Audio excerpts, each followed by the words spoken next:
Welcome to the Onyx Pathcast. My name is Matthew Dawkins, and I am accompanied by my co-hosts Dixie Cochran Hello. and Eddy Webb. Hello there. What a glorious, wonderful week it is. How are you both? Doing okay. You know, same as we've been doing for a while. Yeah. And Eddy? Doing the best we can. How about that? Exactly.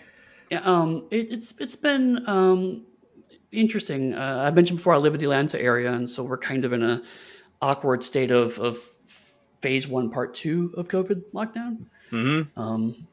But I did discover that my local library does have contactless transfer finally. Oh. So you have to That's cool. You schedule. You have to find your book online, and you hold it, and then you call them for an hour, like a few-hour block, and they have a tent and your book's in a bag with your name on it. So they check it out for you. You give them your library card number, and then you drive up, and they just hand you the bag. You say your name, and they hand you the bag, and so you have the book, and then you have just an outdoor drop-off. That's always been there. So it's at the interesting stage of like it's not normal, but there are bits and pieces of life that are trying to find a new way forward, so you can get some element of that old life back, and I find that interesting. Well, that's certainly an improvement on just being shut indoors, wondering when the nuclear fallout's going to pass, I guess. Or Right. COVID in our case. Yeah, there's a gym that's opened up. My gym, not I run one. Yeah, I have a side business. I run a gymnasium. I've been looking for a way out of this RPG industry for a while now, and so I invested in a gym. And it's all underwater aerobics. Yeah, and you know what? And wrestling.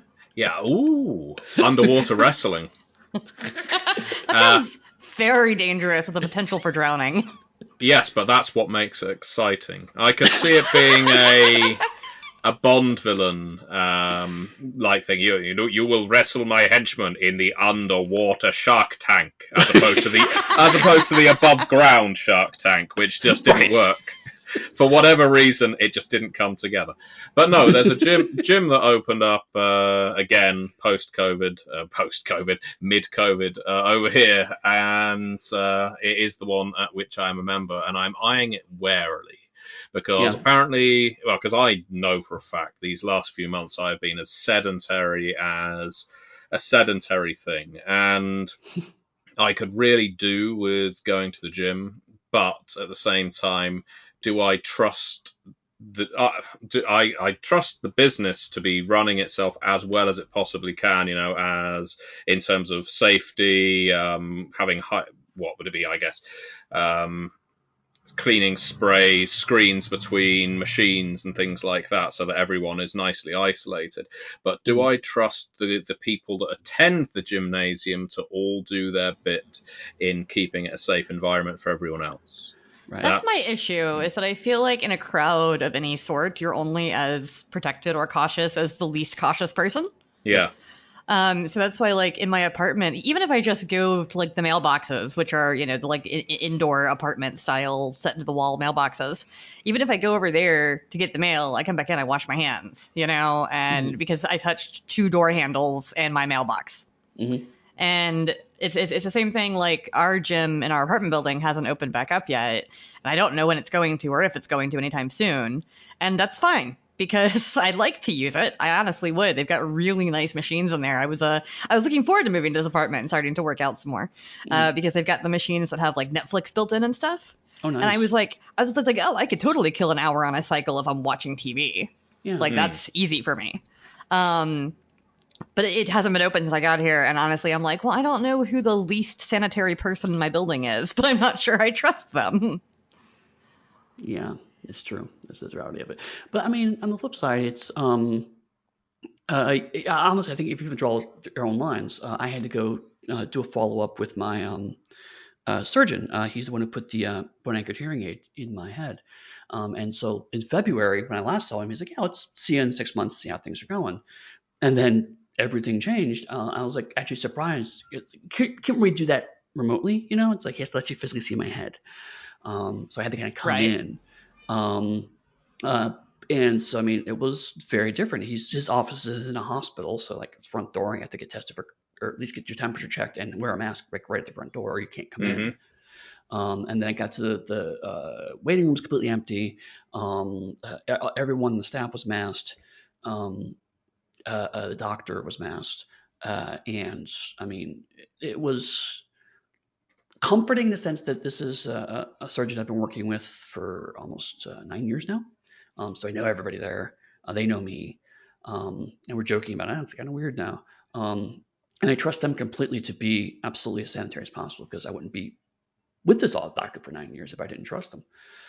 But you're right. It's still the sense of I was constantly washing my hands. I was constantly sanitizing my hands. I was making sure not to touch as little as possible. They had a tray of used pens. So if you use a pen, they put it in the used pen tray so you don't touch somebody else's pen. Like, they're really careful about it. But I'm still like also just avoiding everybody else. Trying to make sure, especially elderly people, make sure I'm not inadvertently giving them something.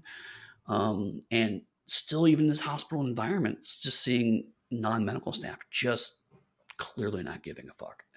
Yeah. Is difficult. So I mean, I didn't know, yet another Onyx Pathcast where they talk about how COVID is awful, but it's well, I'm moving more towards I'm seeing businesses and organizations and groups starting to adapt. We just got off of Gen Con online, and they've tried to adapt and try new things. So I think we're hitting a point where people are going to find new paths forward, and some of those are going to work and some of those aren't. And that's the part where, particularly in Atlanta, is interesting, because there are still people who are reluctant to accept that this is the way the world works right now. Well, in happier news, admittedly, in terms of COVID, it's hardly a blip on the radar, but for us, it's quite important. They Came From Beyond the Grave has hit 200% funding as of day of recording, which is always a lovely total to reach. So thank you very much, everybody who has supported that Kickstarter so far. We're doing really well, considering we're in the time of a pandemic and not everyone can afford to spend money, and I very much appreciate anyone who has put down money on this game. Again, as of time of recording, we've still got a couple of weeks left of the campaign and some more stretch goals to unlock, so look forward to that.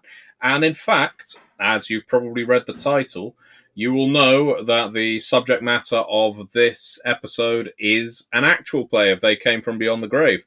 But don't be fooled, we're not about to run a game for you.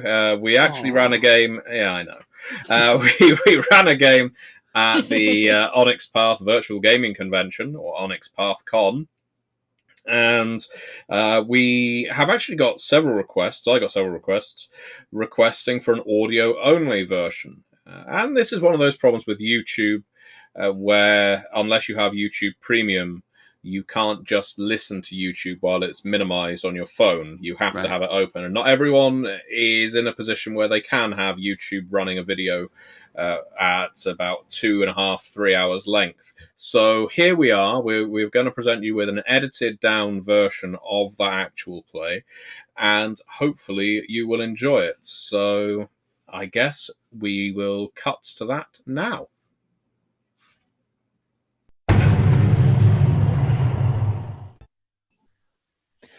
Greetings all, welcome back to the Onyx Path Twitch for Onyx Path's Virtual Gaming Convention.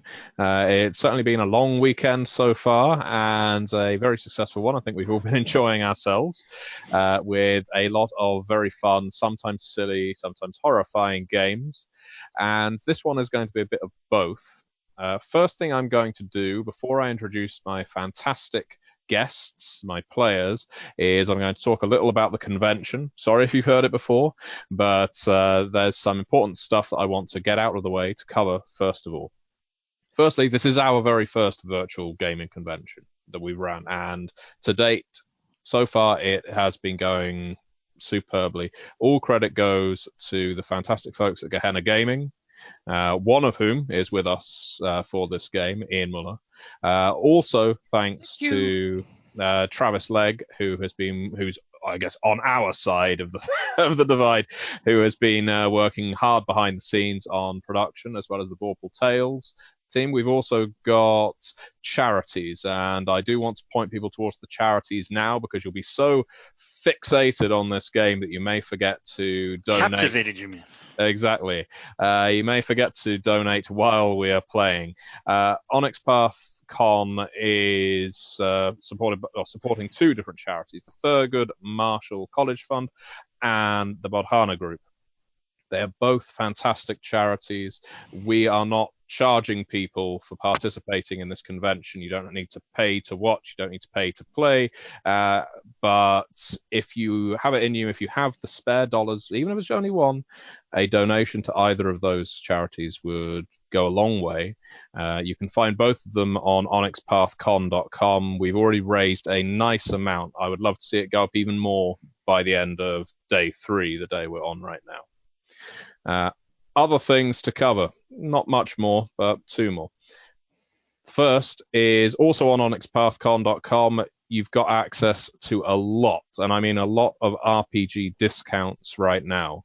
So if you are in the market to buy a role-playing game based on what we've been doing, or just because you fancy buying something new, whether it's in PDF or hardback, or even dice, we actually have access to all these things on onyxpathcon.com, and there's money off on a whole slew of products. So please do check that out. Take advantage of it while you can, because once this convention is over, the sale will be over. And the final thing, we will be doing a giveaway as part of this stream. At some point, probably about a third of the way through, 3/4 of the way through, we will do a bit of a raffle of people who are active in the chat for this stream, and one of you will win a PDF copy of They Came From Beneath the Sea before it is released to the general public. It has already gone out to the backers of the Kickstarter. It hasn't yet gone up on sale on DriveThruRPG or in stores. It is being printed, so you can win a free copy of that PDF. So stay active in the chat, and you are in with a chance. So with that said, I should introduce the players, and then I'll come back around so you can introduce your characters. Let's just give you, some brief introductions, who you are, why you're here. Let's introduce the game first? What are we playing? No. What's it about? No, nothing? Okay, No, cool. All right, let's go for it. People are here to see the stars. Oh, okay, Yeah. got it. I And mean, you, Rich, definitely you. Well, speaking of the stars, Dixie, who are you? Why are you here? As a person and a player. I'm Dixie Cochran. I work for Onyx Path. I edit. I am one of the in-house developers. I do some writing. I do all kinds of stuff. And I am playing Rose Thorn, Monster Hunter. We'll get a little more on Rose Thorn in a minute. And we also have with us B. Dave Walters. Hello, Dave. How are you doing? And what can you tell the audience about yourself? He's already on fire. My unlimited power is what that is there. Yes, I B. Dave Walters. I say words about things. I'm playing a game with Matthew Dawkins, which, hey, dreams come true, kids. Spent years reading this man's work. I got to collaborate with him on a project, a little game called Werewolf, 5th edition, and now we're getting to roll some dice together. So happy to be here. Oh, no, I'm glad to have you here. And we also have with us Mr. Richard Thomas. Hello.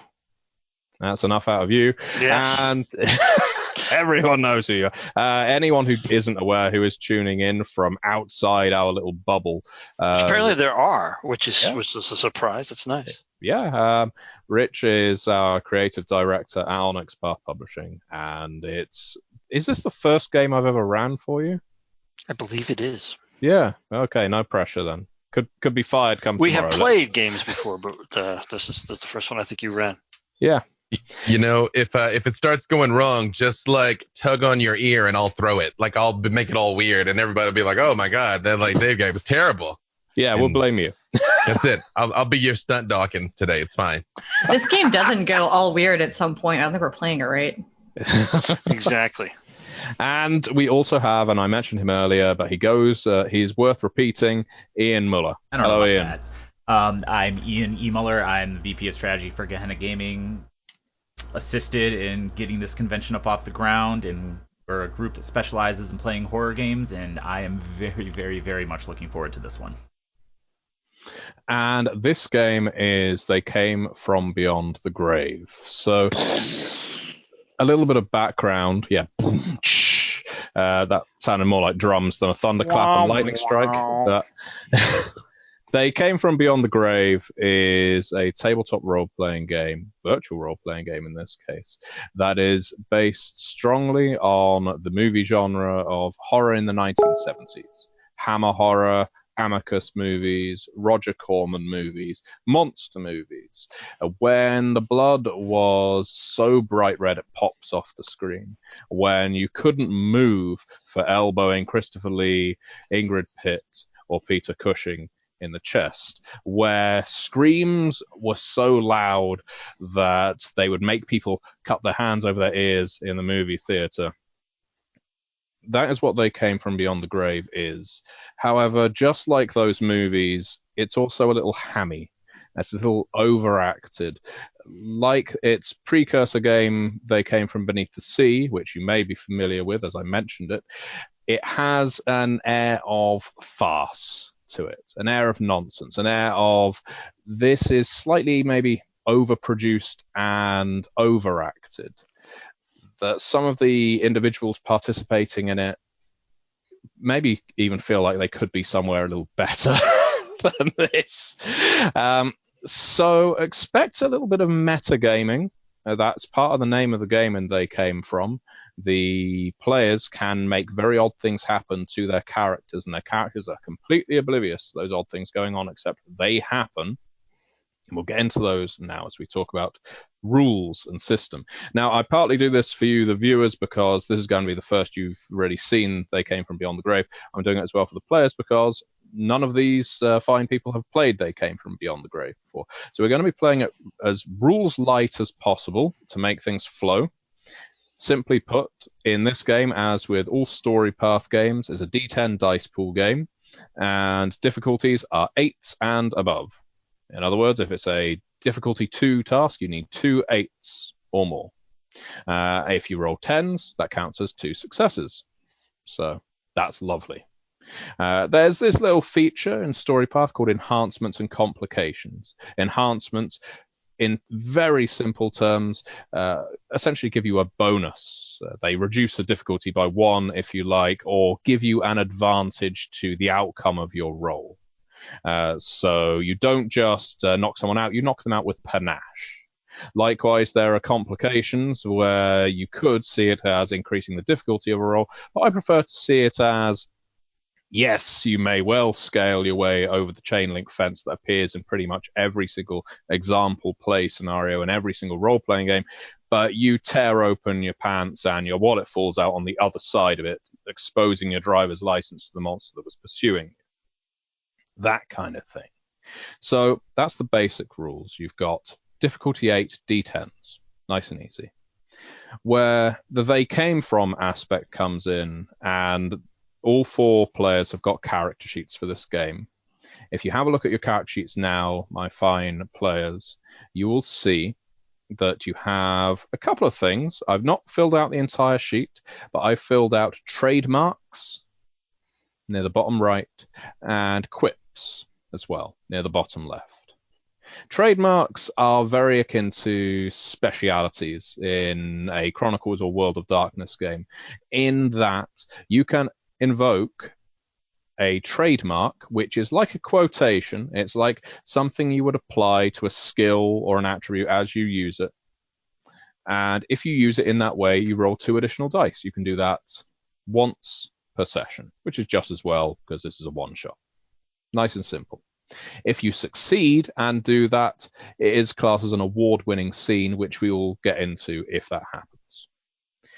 Quips are where the game starts becoming particularly movie-like, because those of you watching who are familiar with the movies of the time, and many others, will be familiar with pithy one-liners that make it into the trailer, or the things that you remember when you're exiting the cinema. And the characters in this game have quips that I have dealt to them. In the traditional game, they're on cards, and you can have them, slam them down when you want to use them, whilst uttering. Obviously, this is a virtual environment, so they have them on their character sheets instead. Some of these quips are going to be appropriate to a situation. Some of them are going to be completely inappropriate to the situation. But as long as the quip use is entertaining, and we decide that by the players taking a vote, and I decide on a tie. Was it entertaining? Laughter is also a good judge of that, you gain an additional die to your next roll. That's nice and simple. If that roll is a success, you keep that quip, and the next time you use it, you gain 2 dice to your next roll. And if that's successful, you keep your quip. Next time, it's 3 dice. So you can end up with a character who just keeps spouting out the same dreadful line over and over again over the course of 3 to 4 hours. That was my plan. Yes, just to gain additional dice. Rich has memorized exactly one of his quips. He's going to use over and over again. And again, it doesn't have to be appropriate. It just needs to be entertaining. That's the rule. So, final thing, and then we can actually get on and play with character introductions, of course. The final thing, and this is something that I am going to be copying into both the Twitch chat, although it will get lost there, and also our Zoom chat, is the cinematics that you have to play with in this game. Cinematics are meta powers. They are powers that the player can use to affect the run of the game. These generally are powers that the characters have no awareness of. They just happen, and the characters have to roll with it. Now, they could act, what the hell's going on, or they could be just completely oblivious and roll with it because they're in character. And those cinematics in this game there's a few favorites from Beneath the Sea, and we've got some new ones too. We've got Cheap Set. So for the cost of 2 rewrites, which we will get onto in a minute, you can basically burst through a wall, knock down a door, break someone's gun in your hands, or make a dagger bend when it hits you, that kind of thing. It's a cheap movie. It's a 1970s horror movie. Therefore, there is a cheap set. You can buy that off with 2 rewrites. There's a costume change. Costume change is something especially for Beyond the Grave, where your character walks out of set and walks back on, and they're dressed completely differently. Now, the functional purpose of that may seem quite slim, but if, let's say, you're trying to disguise yourself as a cultist, or disguise yourself as, I don't know, a butler in a creepy mansion, maybe a costume change is exactly what you need so that people don't look twice at you. Alternatively, you could just do it for thematic reasons. You were just covered in blood. You walk out, you walk back in, your makeup is completely redone, and you've got a completely laundered suit. Deleted Scene, another old favorite from Beneath the Sea, which costs 3 rewrites. It's, I think, the most expensive one there. Allows you to retroactively say that you did something that you didn't. Now, you can play that deleted scene out, or we can just say it happened. Most common use for it is no one described themselves as arriving at this spooky mansion with a gun, but I'm going to use this deleted scene cinematic to say, there's a scene back there where I put a shotgun in the trunk, and I'm now going to go and fetch it. Or you've just got it in your hands because the deleted scene was 5 seconds ago. You can use it to alter history. Dramatic meteorology is one rewrite. It's more of a mood thing. You can bring a lightning crash. You can make it start raining. You can make the sun come out. You could do whatever you like. It's dramatic meteorology. I'm a serious actor is when your character starts, it's when you're going to burst into a soliloquy of some kind. But most importantly, it's going to give you bonuses to your social roles for the remainder of that scene because you take the spotlight when you're a serious actor. I shouldn't be in trash like this. And the final thing is waxing poetical. So it'll be interesting. I hate you for that. I hate you so much for that phrase. It will be. Don't worry. After this, he'll do it nevermore. I hate you too, Rich. Oh my God. Why do I work here? Thank you all for tuning in. This has been It Came from Beneath the Grave. Anyway, sorry. Waxing poetical. Waxing poetical.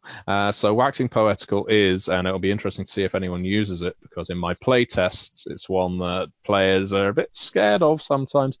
It is actually, if you can use it and start rhyming your character's dialogue, you can rhyme with someone else if you particularly want to, essentially speak in verse, or you can do it yourself. You start getting amazing enhancements to what you're doing.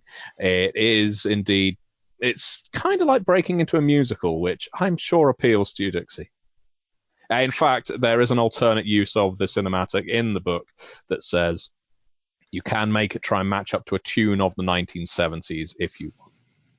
If you knew how much time I spend bursting into random parody songs off the top of my head, like you would not be giving me this option. This is your thing. Like I once wrote a parody of Olivia Newton-John's Xanadu about Emrakul from Magic the Gathering in like 5 minutes. As you know, I have far Xanadu here. So nerdy. No, all your training has led to this. Yes. Yes. It may save our lives. Okay, and final thing is what are rewrites? Rewrites are essentially like luck points. They are a form of currency that you will gain by failing. Every single time your character fails a roll, whether that's by choice or just by bad dice rolls, you gain a rewrite to go into your writer's pool. And because I'm feeling generous at the very start of this session, as there are 4 players, you will start with 4 rewrites in your pool. You are already failures just by coming here.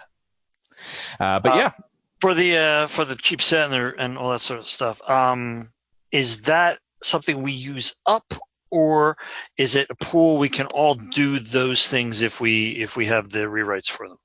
Well, there's 2 different ways to play it, and I think the way we're going to do it is you can use it once, and then if you are able to burn through the rest of your cinematics, all of them will replenish. I personally can use it once. No, the group can use it. There we go. Okay. As a general rule, cinematics are, you can confer with other people, can I use cheap set right now? Or you can just snatch it, to be honest. There's nothing anyone can do to stop you. So we couldn't get a duet going with Waxing Poetical then? Oh, you could, and you'd both get the bonus, but you'd only have to spend 1 rewrite to do it. Gotcha. Okay. Okay, so thank you very much, viewers, for sticking with us as we went through the rules and all the preamble. We will now begin. And in fact, what I would suggest is as part of the introduction, I will cast to each player to introduce their characters. This story is inaccurately named The Haunting of Karnstein House. And our characters, our cast, are all new arrivals at Karnstein House, which, as befits the genre of the time, is perched precariously atop a ridge, somewhere unusually out in the Hamptons, where there aren't that many ridges, but this house is indeed on a ridge overlooking forests and lakes, quite distant from many of the other expensive properties around here. You're not the only individuals to come to Karnstein House on this night, but we will get onto that in a second. All of you received a letter, as so often happens, and that letter, which was marked with a delayed postage notice, read as follows. Dear Inheritor, you may not know me, but for many years I have known you. My name is Luther Karnstein, called by some an eccentric billionaire, but to those of more wisdom dubbed a master of matters occult.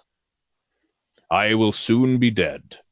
The circumstances behind my death are largely immaterial. However, you and others like you are eligible to inherit my entire fortune.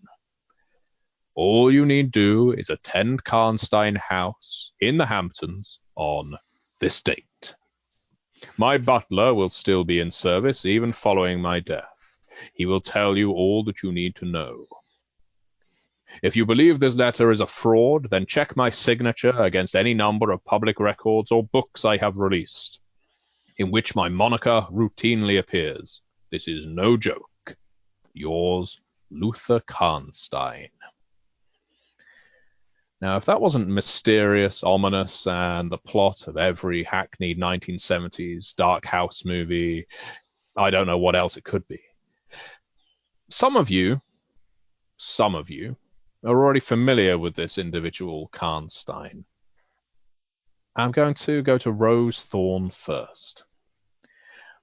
Rose, Dixie, I should say, what can you tell us about Rose Thorne? Rose is a hunter of the unnatural. She was raised by other hunters of the unnatural. She is out to avenge her parents who were killed by something unnatural, possibly the devil himself. She is a no-nonsense, tough-as-nails type, but her hair is always perfect, as if in a wind machine. And you have indeed heard of this Karnstein character before. Oh, Your yes. family has written about this Karnstein character, or at least his family in turn, known to be monsters, or those that consort with monsters, those that summon them and make them their pets. They're assassins. The opposite of everything I stand for. Indeed. So yes, this letter, when it reached you, met you with some interest, no doubt, but also wariness. As you travel to the Hamptons and this house, what do you come tooled up with? There was probably like a montage sequence before you see her driving where she's just like throwing duffel bags in the trunk of her convertible. Because, of course, she has like a black convertible because she has to. Yeah. And What's then the license plate say? I didn't think about that. HNTR. Yeah, there we go. It says VMP HNTR. She's a vamp hunter. So in the movie version of this, she's rolling up with music blasting and her trunk's full of stuff, hair's blowing in the wind, just as the whole like one boot on the gravel thing gets out, long pan up by the house. But no, she's packed for bear. She's got crossbows, she's got weapons, all the weapons that look like something you could buy at the Ren Fair for like $15. Like nothing looks great. Guns, definitely. I would like to think that if this movie had any kind of budget as you were getting out of the car, you've got Genie lives on his back playing from your radio. Yeah, exactly. And it's probably Queen Bitch, actually. I'm going to go with Queen Bitch. Yeah. And you turn the dial, stereo goes off. But you aren't alone here in this large, ominous car park. We are accompanied by a mysterious but smooth man by the name of Catabel. Dave, why don't you tell us a little bit about this individual? Catabel's a no-nonsense crime-fighting G from the streets, all right? And I got this letter from some jive turkey saying he wanted looking for somebody like me, but ain't nobody like me, baby. So I'm coming here to see what's going on with this nonsense up here in the Hamptons. Hopefully this ain't some jive mother sucker trying to pull one over on your boy. And I'm up here resting on the hood of my canary yellow Charger, the only woman I will ever love, waiting to see what it is going to happen here tonight. I'm wearing boots. I'm wearing my tight jeans, but, I can still kick in them. Don't get it twisted. My leather jacket with my butterfly collar plunge all the way down to my navel so you can see the scars and scratches of a life spent out taking care of the common man. Can you dig it?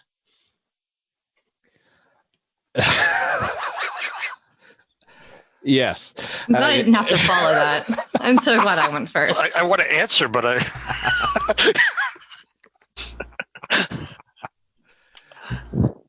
Well, people who didn't view this live missed out there. Well, you do indeed arrive, and yes, you did indeed receive the same letter. You've, as an investigating type, you probably looked into this Karnstein character before you just made the journey here. And so, yeah, what you were able to find was he was some kind of occultist involved in some dark practices, lots of rumors sticking to his name, but no crimes ever stuck. For a while, he had some kind of following, almost like a religious order, but that was in the papers about 10 years ago and hasn't been mentioned since. You didn't find any trace of an obituary.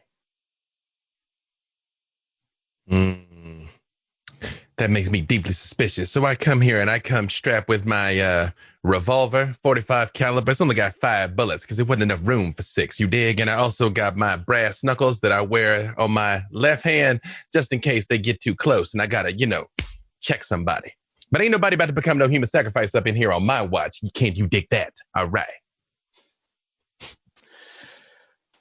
Hearing Catabel basically talk to himself about how he is going to bring justice to this Karnstein house, comes Professor Quincy Wanamaker, whose car I imagine is much smaller than the others that have arrived. What car?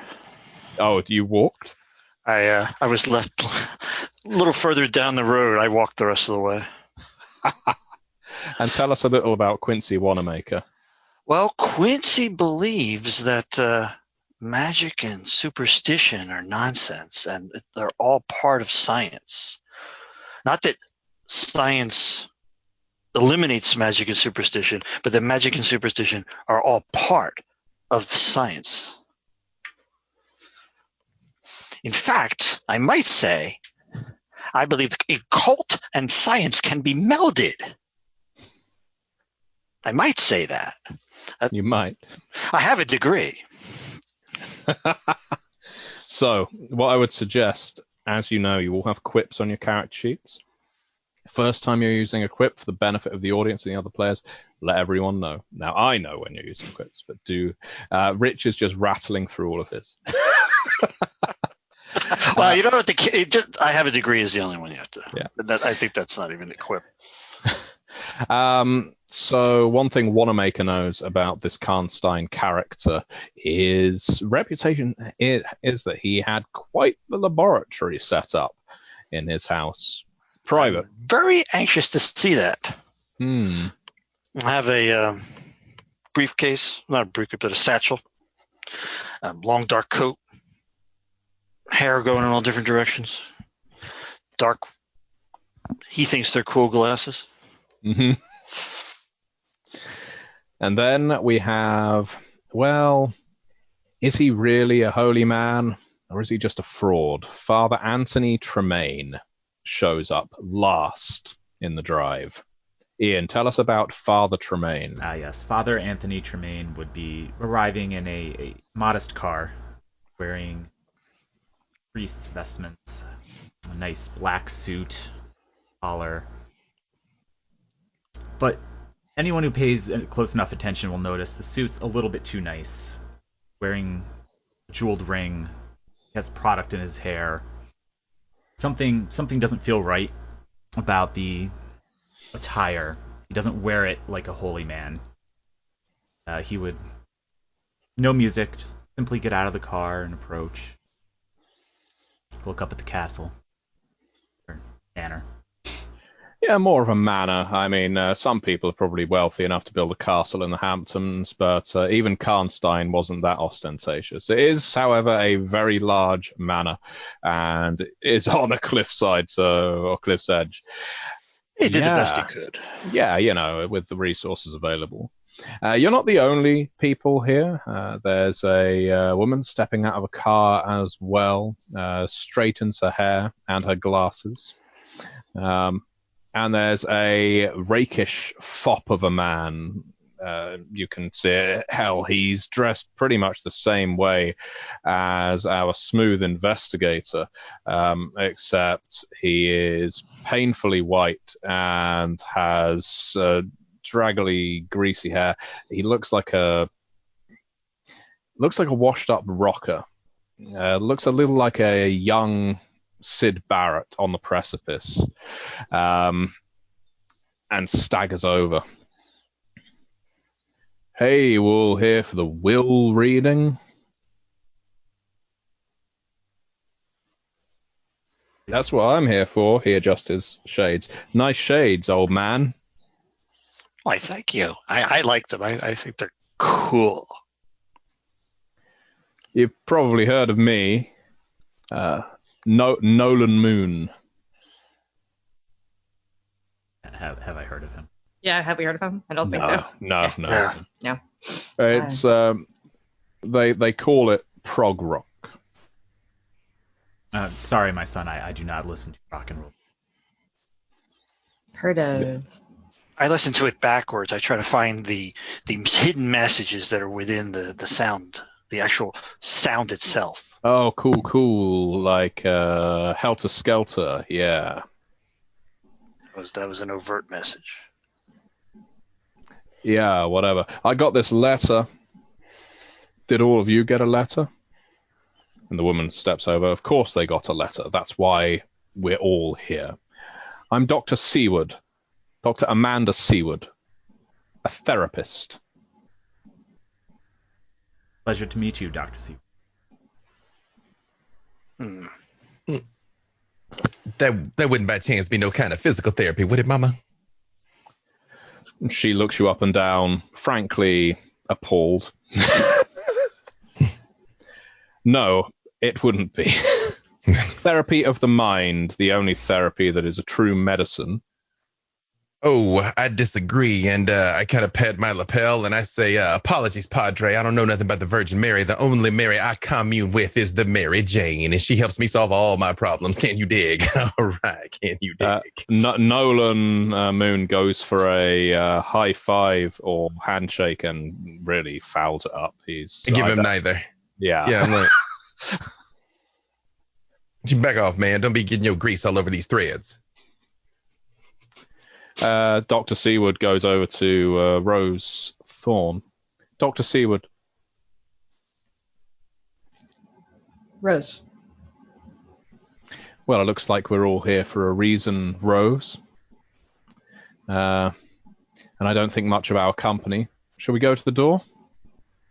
We're not friends. I never intimated that we were. I just like to find a common bond with someone. When in unusual places like this, sometimes minds tend to waver. I don't think we have any common bonds either. I misread the situation. I apologize. I'm going to stump up the steps to the door. Rose is just gonna just turn heel and walk around to the trunk and start piling things into her purse where no one can see. Roughly what time of day and what time of year is it? Oh, I think it's this time of year, but it's about 9 p.m. So it's dark. Yeah, it's getting dark. Ish. Mm-hmm. Well, I have an umbrella. Bang the door with the umbrella. There is a pull chain beside it, but nevertheless, you bang the door. Doesn't matter to me. And of course, naturally, the door creaks open. It's a bit too long. And standing on the other side of it, a tall, thin man, grey hair in a widow's peak, dressed as a butler might. And the words that come out of his mouth are all too predictable. Good evening. Good evening to you. I'm here for the will reading. Ah. And he pokes his head out. Is this all of you? This is the amount that are here now. How are we supposed to know that? In time, please enter. And he pulls the door open slightly more, no creak, and gestures for you to enter the house. Please, you may retain your footwear, but leave your raincoats, if you are wearing any, on the hooks. Umbrella, coat. Take my bag with me. How many hooks are there for coats? 7. And there's 6 of us currently, correct? That is correct. That is correct. I make a note of that. It's terribly investigative. This will be a clue later. Mm-hmm. Right. No witnesses. Yeah. Yes. I keep my coat on. Yeah. Please accompany me to the bar lounge. I climb the steps, and making sure that people can see me, I kind of cross myself inside. Rose is definitely looking around at everything she can in the house, trying to see entrances and exits and...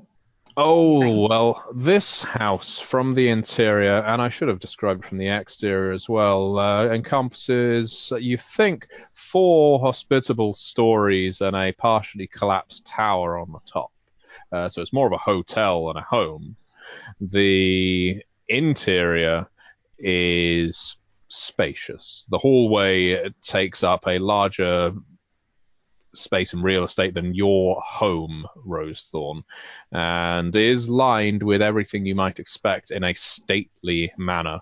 There's even a few suits of armor for good measure, and a painting at the far end of the hall, flanked by a staircase that does an inverted U shape around it and goes up to the next floor. There's a sense of clue about it by structure, undoubtedly, but, these kinds of houses have to follow some kind of design. You even have a couple of old chandeliers hanging from the ceiling above you. Yes. Now, perhaps, unlike some of the other homes in the middle of nowhere that you have raided in your hunt for monsters, this place is pretty well kept. While it has the ostentatious decor of a old building, it's clean. There's no cobwebs. There's no moldering tapestries. It all looks kept up to date. As I'm walking by, I tap on one of the suits of armor, and I'm like, if it's anybody up inside any one of those things, if one of these things starts moving, I want you to know I am going to shoot you. Okay? All right. Can you dig? And then I just keep walking after the butler. Would you be able to take me to the laboratory? In good time, sir. It's good time now. No, sir. The lounge first, sir. Master's orders. Oh, all right. Very well. And so you're taken through to the lounge, and it is bedecked with some very pompous leather suites, a delightful teak bar, and overfilled liquor cabinet. Please, you may help yourself to drinks. I will return momentarily. He leaves and closes the door. Did he ever tell us his name? Did he ever say his name? Just Mr. Butler, sir? He did not. I pour myself a cognac. And does Rose have any visible weaponry? Like, are you clearly carrying weapons? Yeah, why not? Let's make it tropey. She clearly has the knife strapped to her thigh that is completely in a useless place and would fall down in real life. And if you look not super closely, she's wearing kind of an oversized leather jacket, but you can see the barrel of a shotgun peeking out the bottom. It's clear that she's got weapons on her. Hey, what you drinking, Van Helsing? I don't drink. Got to keep a clear head. Well, but it helps calm the nerves. You know what I mean? But all right, zone of safety. How about you over there, Father Christmas, or whatever this is? I mean, ain't no priest I ever seen had such a glisten in his dew. But I guess this is a special occasion or whatever. Oh well, of course. I have some renown. I am a expert exorcist. So I know Karstein. But no, I do not drink out of the cloth. I didn't know exorcism paid so well. That ain't no cheap ring you got on. All right. And how about you there, sunglasses? You probably shouldn't drink too much because I know you can't see shit as it is, but maybe you want a little something. No, I'm fine. Thank you very much for asking. Well, are there books in this place? In the lounge? There are indeed. It's a small curiosity bookshelf, more than a fully stocked library. Rose immediately starts looking along all the walls and everything for anything secret entrancey or safes or whatever. She's just inspecting everything, all the exits. Okay. I also am looking. Oh, sorry. Go ahead. No. You go ahead first, Dave. I was just gonna say I'm also looking to see if any of the paintings have those eyes behind them because I've seen Scooby Doo. I know how this works. Mm-hmm. I'm gonna light a cigarette and look at some books. Okay, well, let's deal with Rose first. And we're going to say essentially all this is going on simultaneously. Rose, you're searching for secret passages, levers, safes, as you say. And what does that entail? Pulling books out of shelves, running hands over paneling, that kind of thing? Pulling on candlesticks, all that, just seeing if anything twists weird. I've been in these houses before. Yeah, yeah, you know what's up. You've been through this many times. So let me see. I will just get what I need. Could you make? We're going to go for a roll straight away. Could you make an enigmas? And I think intellect roll, please. Not my best pool, but we'll go for it. 2 successes.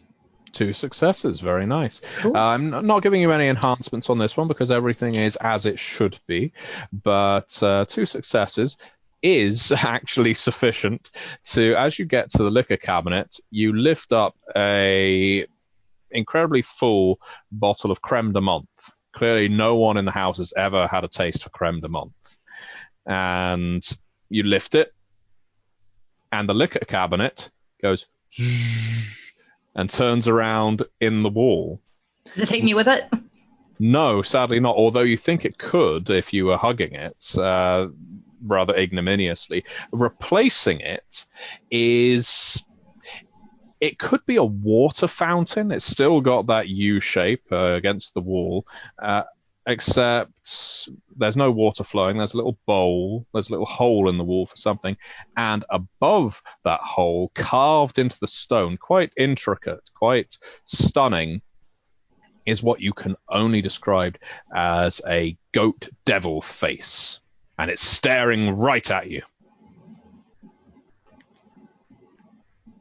Oh, God. So this is happening simultaneously to what's going on with the rest of you. So Dave. Dave. Do I see that, or am I doing something else when she discovers that? Now, I'm going to ask you to make a roll of your own. Could you roll your survival and stamina, please? And have a look at your character's trademarks, if you can, on your character sheet. I think you may have one linked to survival. I have, for me, I have dexterity, empathy, enigmas, and persuasion. Ah, okay. I have survival. I'm thinking of me. Yes, I have no points in survival. So is it just my just my stamina? Just your stamina. Okay. As you take a sip of your cognac. Uh-oh. Oh no. That is no successes. However, hold on a second here. Let me just take a look here. Yeah, you do have some cinematics you can use immediately, or you can take the failure and gain another rewrite, which means you'd have 5 rewrites in the pool. You know what? For the sake of a dramatic tension, I'll let it ride, baby. I want to lure them into a false sense of security, thinking they're gonna get one over on your boy. All right, so I do not succeed. You hit the cognac back with a little too much confidence, and it hits your head immediately, faster than a drink of alcohol should. You find yourself staggering and collapsing back onto the sofa next to Nolan, who is likewise drinking the cognac. He says, "Hey, what's..." and he passes out as well. Now, again, this is all happening simultaneously. So what is Professor Quincy doing? You were looking through books. Was that right? I was looking through the books, seeing what there's anything. You said it was a curiosity library, and I'm curious as to what sort of books they would have in this library. Yeah, I'm not going to make you roll to look through a bookshelf. To be honest, you can just scan the titles on the spines where there are any and pull books out where there aren't and just have a look inside. There's an awful lot here that is written in ancient Greek or just modern Greek as well, which of course you know is the language of medicine. Yeah. You are a scientist, a professor after all. In fact, I could read ancient Greek. You can. And so leafing through one of these books... I have a degree. Thank you very much. As you leaf through one of these books, I'm happy for you to be able to read ancient Greek quite comfortably. You read about all kinds of very unusual experiments concerning longevity, everlasting life. And the unusual thing is, although this is written in ancient Greek, this isn't written in an ancient Greek style. It would be fair to say it's been written by a relatively modern author just in ancient Greek. Was it printed or written? This is a written book. Okay, so more of a journal diary. Exactly. And Father Anthony Tremaine, what were you doing while all of this chaos was ensuing? I would have been observing my companions here, probably witnessing some different things going on, but kind of just standing in the middle of the room innocuously. Yeah, in that case, I think Anthony Tremaine and Dr. Seward were the first to see all of this suddenly happen as the liquor cabinet shifts and the until now utterly composed Catabel collapses onto the sofa. He's seeing stars. He's clearly dizzy. Something is greatly amiss. Upon seeing the goat head, I would cross myself immediately.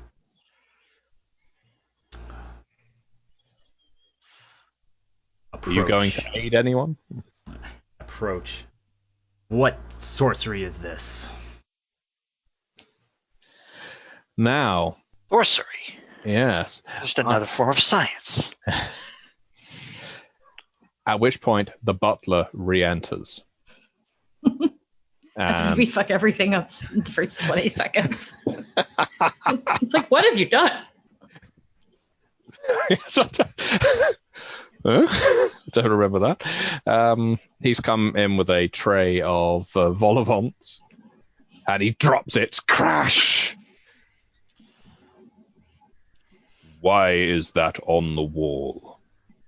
Why was that behind the wall? I have not seen that symbol since Lord Karnstein's father occupied this mansion. Apparently it didn't leave. Why is no one seeing to your companion? And he strides over to Catabel and is patting the back of his hand. He's obviously he's completely ignoring Nolan. He starts patting him on the side of the face. Do any of you know medicine? He looks completely like he's fainted. No, he gets the a decanter of water and just splashes it in Catabel's face. There we go. Is that enough? It is. It brings you back round. No, baby, nobody but you. Notice this is happening. Oh. What happened to him? What happened to him? Did you drink the cognac? I mean, yeah, it was there in the wet bar. You said get a drink, so I did. Whew, that hit hard. What is that? It always was the master's favorite, a very strong vintage. And he looks over at Nolan. He will be out for some time. I suspect no amount of water will help him. Nevertheless, as I have you all assembled and 5 out of the 6 of you are conscious, I will tell you what the master asked for me to convey. Then you will have the night to yourselves, shall we say. Only one of you is due to inherit the vast fortune of Lord Karnstein. Only one. Karnstein believed that in all people belongs a secret. There is a secret, a shame, or a sin to a person. And that if you can confront those things before this night is out, then you take your rightful place as the inheritor of the fortune. Only one will succeed. Clearly not him, he looks down at Nolan. But the rest of you have a night to come to terms with any evil deeds that you have committed.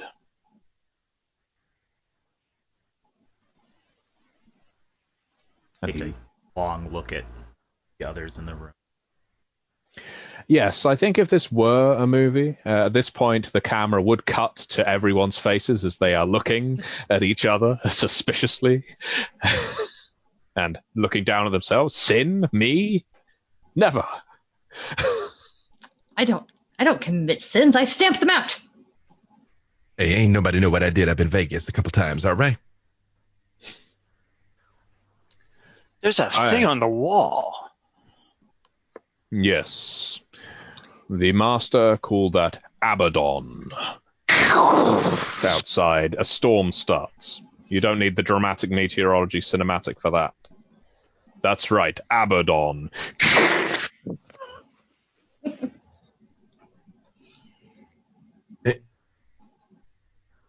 You said it is an elaborately carved goat. Face. A mixture of goat and human. Dr. Seward says, "My, it's terrible. I can scarcely stand to look at it." Is it, in fact, a carving of Abaddon, as I would understand it? Oh, good question. Let's do another enigmas and intellect roll, please. I'm going to give you an enhancement here, as you are schooled in matters occult. Intellect and enigmas, which I think I just saw was 2. Mhm. Yeah. Okay.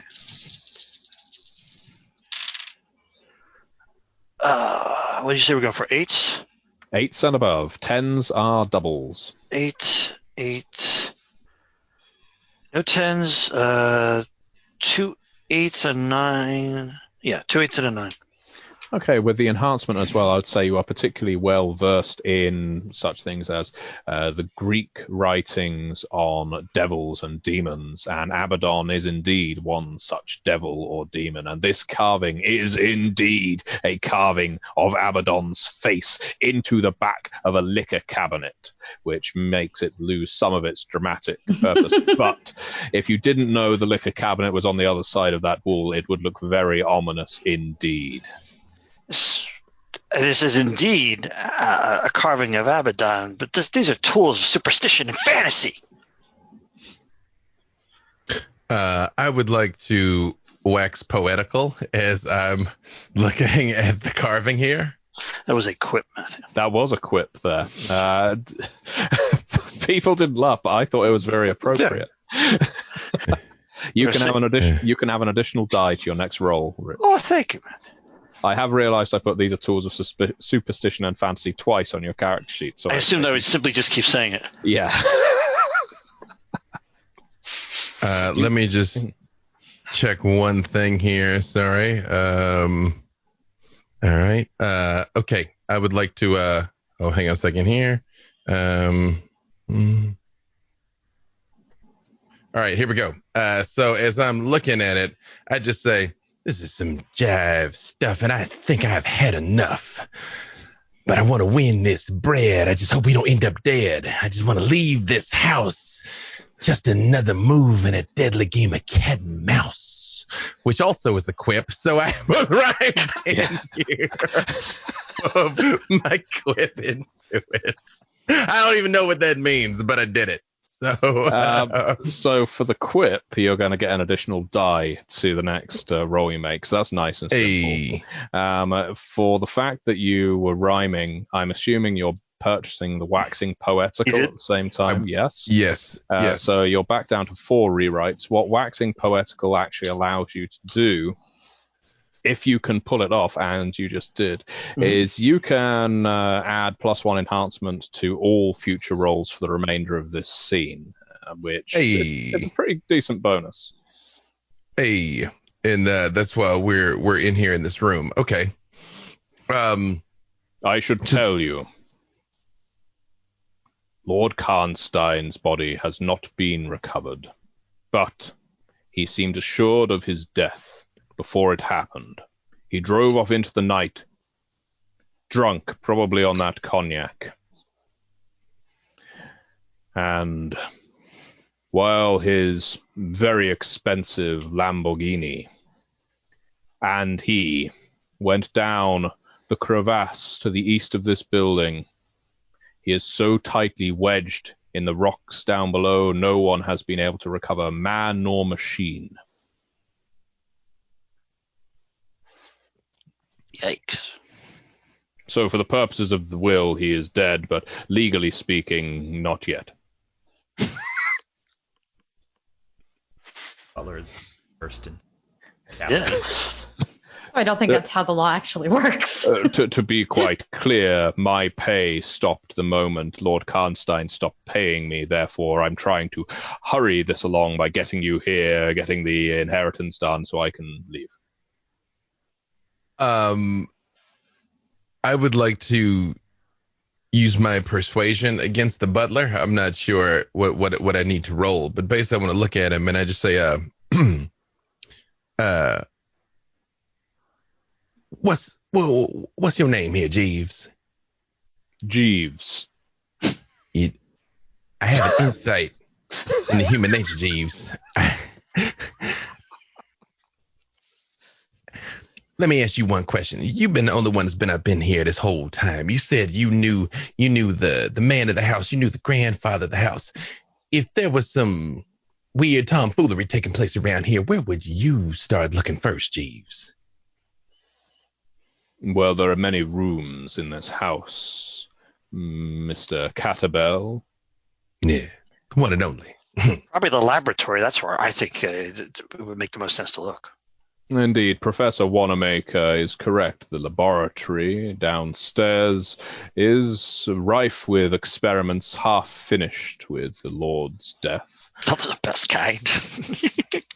However, we also have a voluminous library, a study that the master of the house kept locked even from myself. I have not entered it since his departure.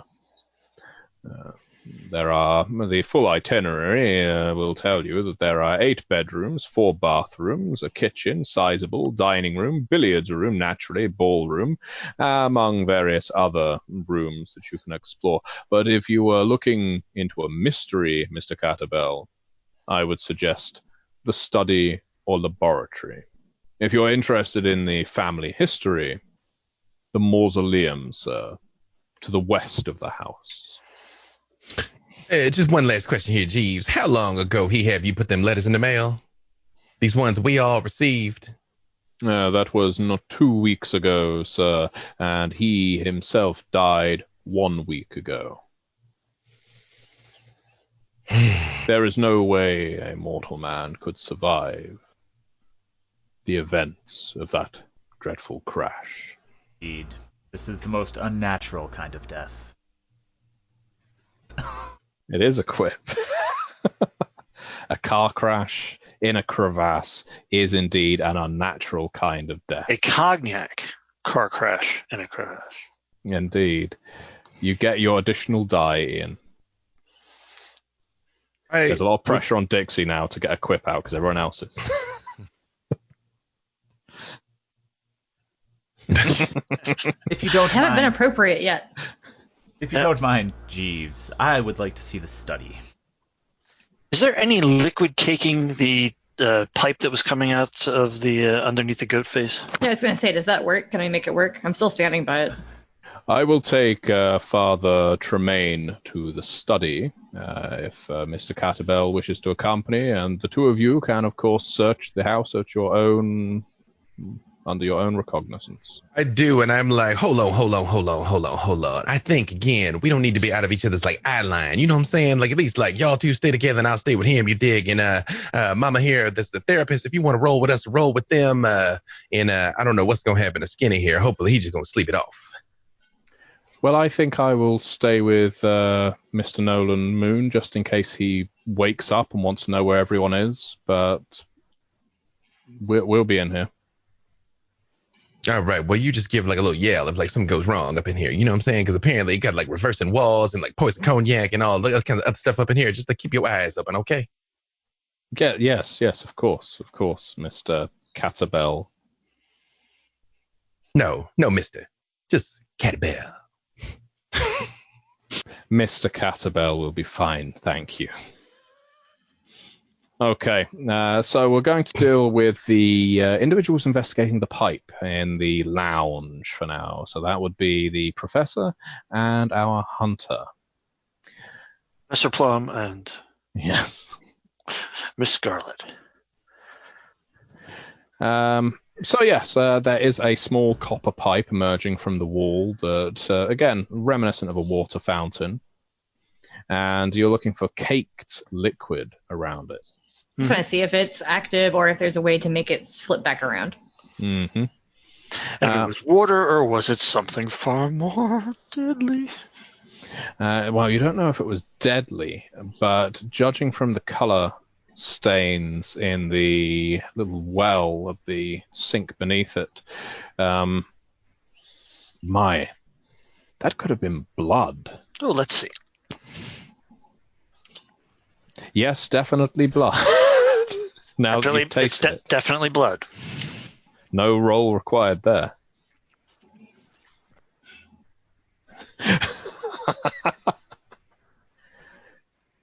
Rose, you see the professor next to you taste the blood caked in the sink. Probably shouldn't be eating that. Baked blood. That's wonderful. You're going to I have now proven that scientifically. You're also going to prove that you're going to get hepatitis. No. Never got it before. Dixie. I Dixie. thought you had a degree. I do. Not a degree in hepatitis. Dixie, so you're going to be, much as you were before, searching for a secret panel, a way to make this spin around? Yeah, I'm going to be like kind of hugging towards it because I want to see if there's a passage or something cool behind it. So I'm going to be messing with it. Mm-hmm. Try and get it turned back around. Are you prepared to run your hands over the face of Abaddon? Of course, yeah. Okay. In that case, let's go for... It's just the back of a liquor cabinet, right? You said it was less scary than it should be. Yeah, exactly. I'm not going to make you roll for that.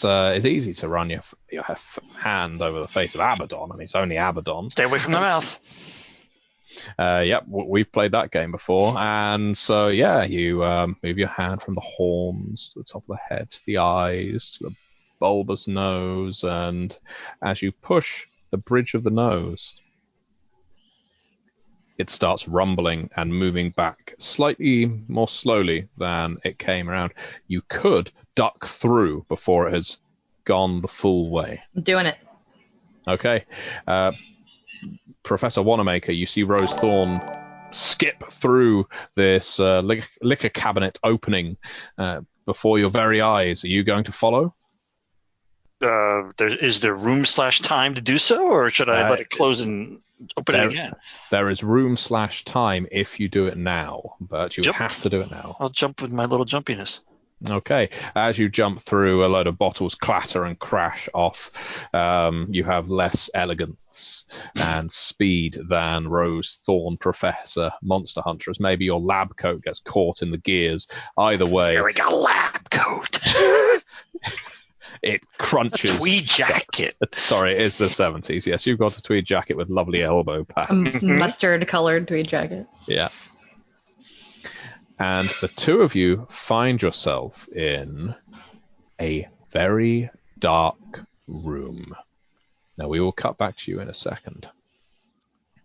Meanwhile, Father Tremaine and Catabel are making their way across the ground floor toward where the study happens to be, or at least where Jeeves tells you the study is. And he doesn't say anything else to you.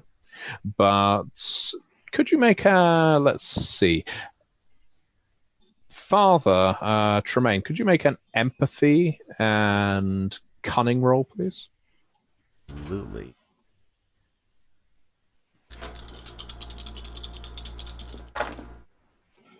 That would be successes. 2 successes. The butler looks nervous.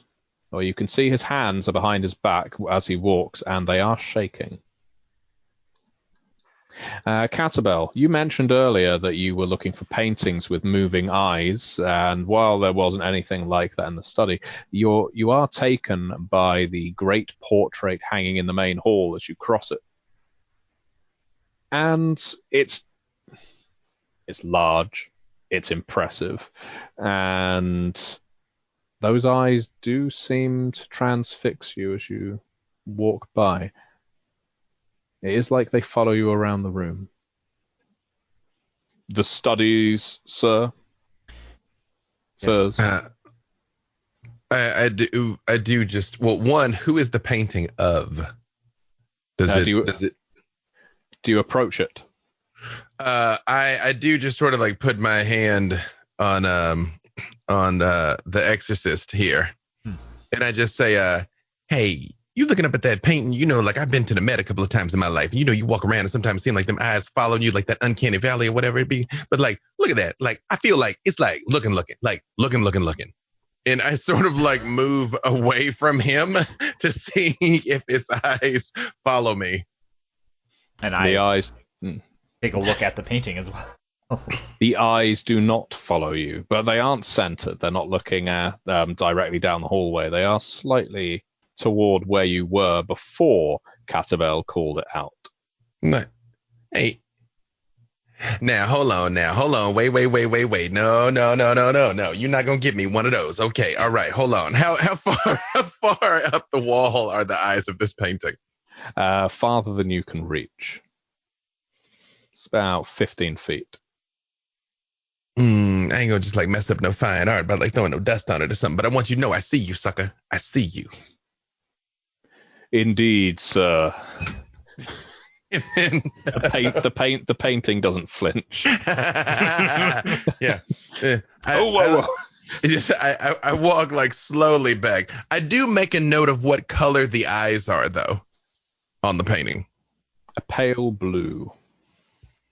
And the face, does it presumably, I'm not sure of the state of microfiche technologies in the 1970s. Was I able to like pull a newspaper about this guy? Do I have any idea what the man of the house looked like? Do I have any idea what Luther Constein's face would have risen? Like, would I know that's him just looking at it, or not him? Or That's the big mystery of Luther Karnstein. For all his work on the occult, for all of his expounded literature and supposed ties to criminal activities, you have found no photographic evidence of the man. But this is a portrait of who you assume is the master of the house. It's he's a handsome man. It's small, pale eyes, a small mustache. 2 follow-up questions. Does this man look anything like Jeeves, and does he look anything like Nolan? He does. It's almost like you've seen these films Get before. those house cliches out. I'm like, hold on, I'll be right back. Click, click, pow. You know? Well, right. Thank you for watching, everyone. Donate to charity. Hey, It was what a I wonderful 40-minute game. know, Thank you. what I know and what the dice know are often very different. Trust me, I'm not my first rodeo. But I am. Look, is there any sort of resemblance between Jeeves and that kid? No, there is Okay. not. But Okay. it was a good leap, enough for me to award you a rewrite, I think, because that was good horror movie logic. Hey. So we're back up to 5 rewrites. Hey. All right, but I've sort of warily, sort of like every once in a while, I am seeing if it's but I do give it one of these before we go into the study. Before we go into the study, I'll excuse me, Jeeves. Yes, sir. Typically, I've been present for several will readings. Priest, a lawyer would be. He here looks to... you up and down. As a priest, sir? Indeed. I just stare him down. Typically, there would be a lawyer present to read the will. Now, I would be curious to know if Mr. Karnstein has left you anything in it. I doubt it, sir. The solicitor is due to arrive tomorrow morning once there is only one of you remaining. Ah. Understood. He said ominously. Catabel is like, I mean, like, what you mean? Like, we just gonna go home or whatever, right? Like, I mean, like one person left, right? Ominously, yet casually. yes, very much so. After I'm done murdering all but one of you. And that's the moment that Catabel slips the brass knuckles over his left hand. Presume they're on my left hand for the remainder of the evening.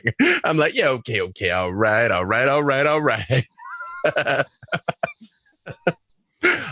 Yeah, and then proceed to, when my associate is done, Father Tremaine here, just into the study.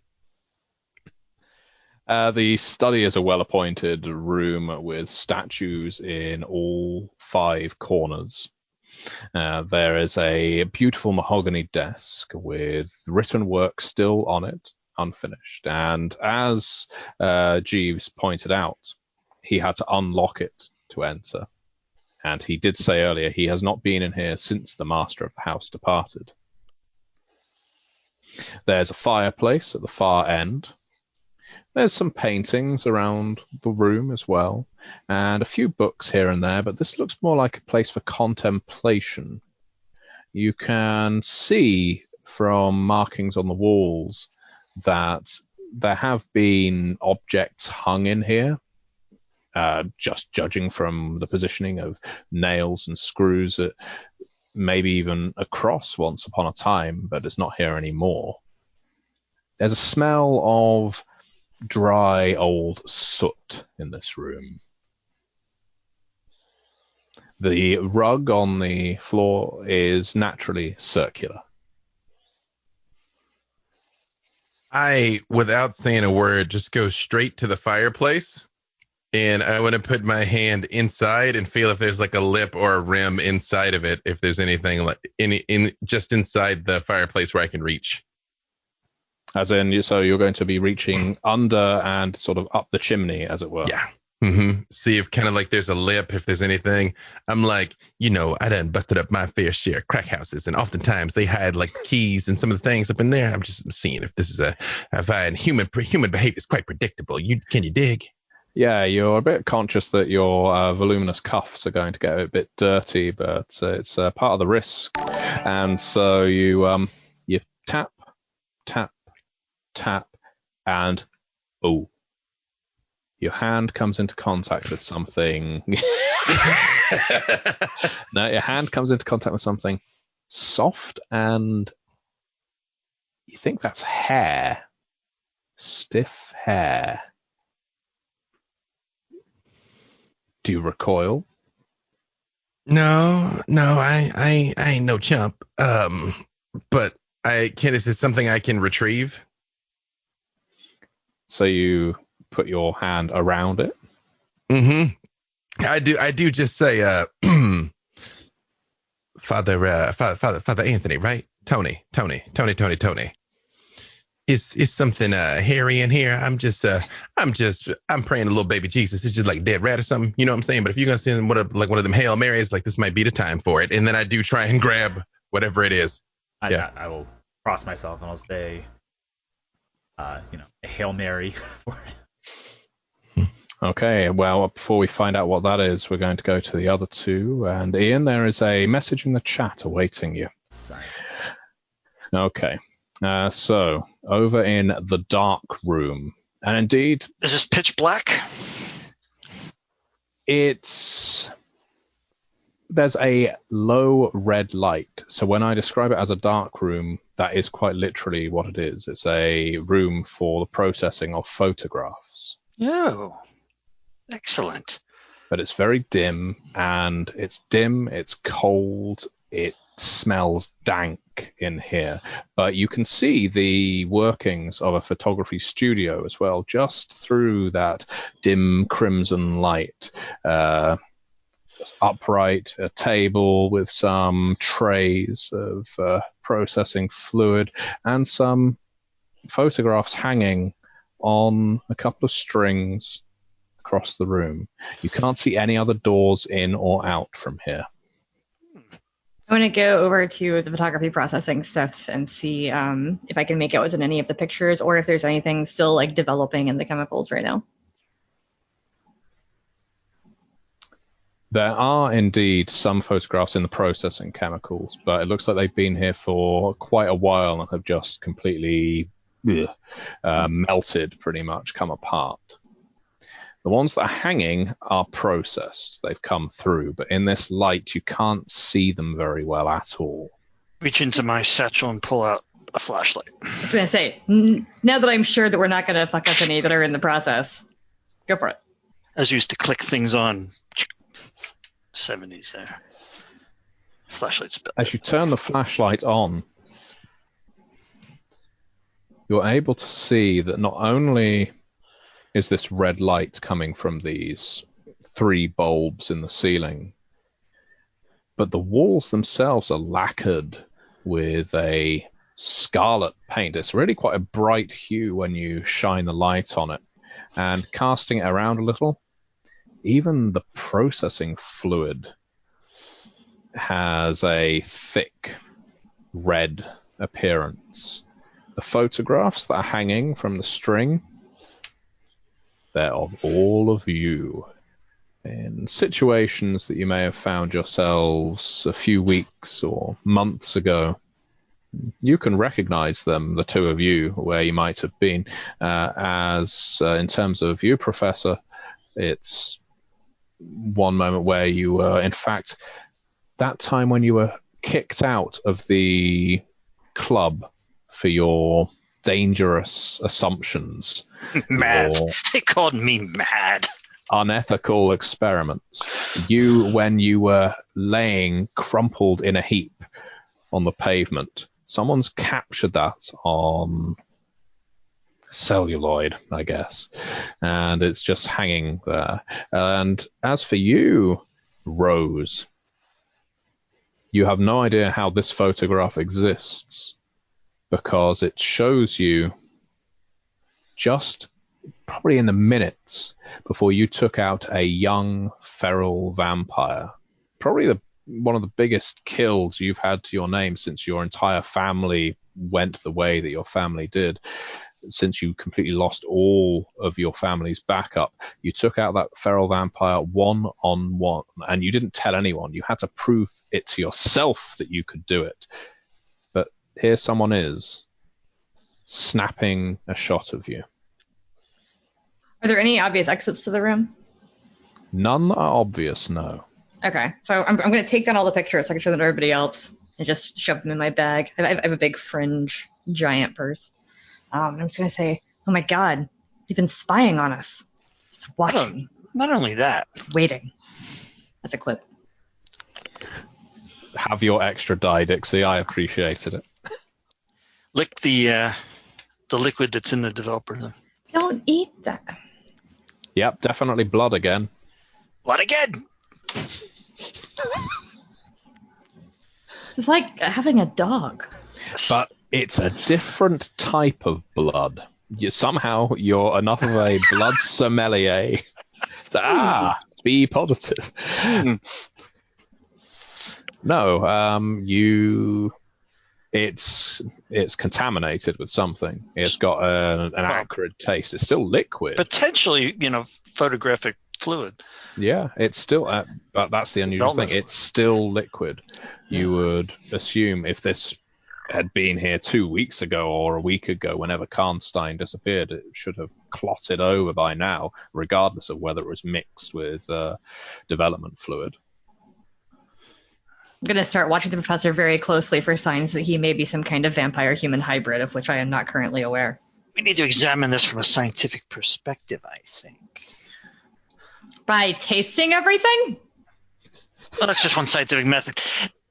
What's important is the photographs of all of us that are in my bag right now from weeks ago that were developed in this red room, in this solution of blood. Well, we don't know that. The solution of blood could have been put in there after these were developed. That's not a logical leap that you should be making. Are you sure you have a degree? This is, well, you cannot shake my belief in logic. And I can see the leaps here. Yeah. Wait, so your logic is telling you that these were definitely developed in blood, as opposed to probably developed beforehand, and now there is blood here. That's one possible suggestion for this. The other suggestion is that this entire room filled with blood, and then drained out through that pipe out into the other room where they had buckets up, where they were gathering it. But that seems a little far-fetched to me. Yes, it does. Okay. Maybe we should not split up with the others. I'm honestly not sure that Luther Karnstein is dead at this point.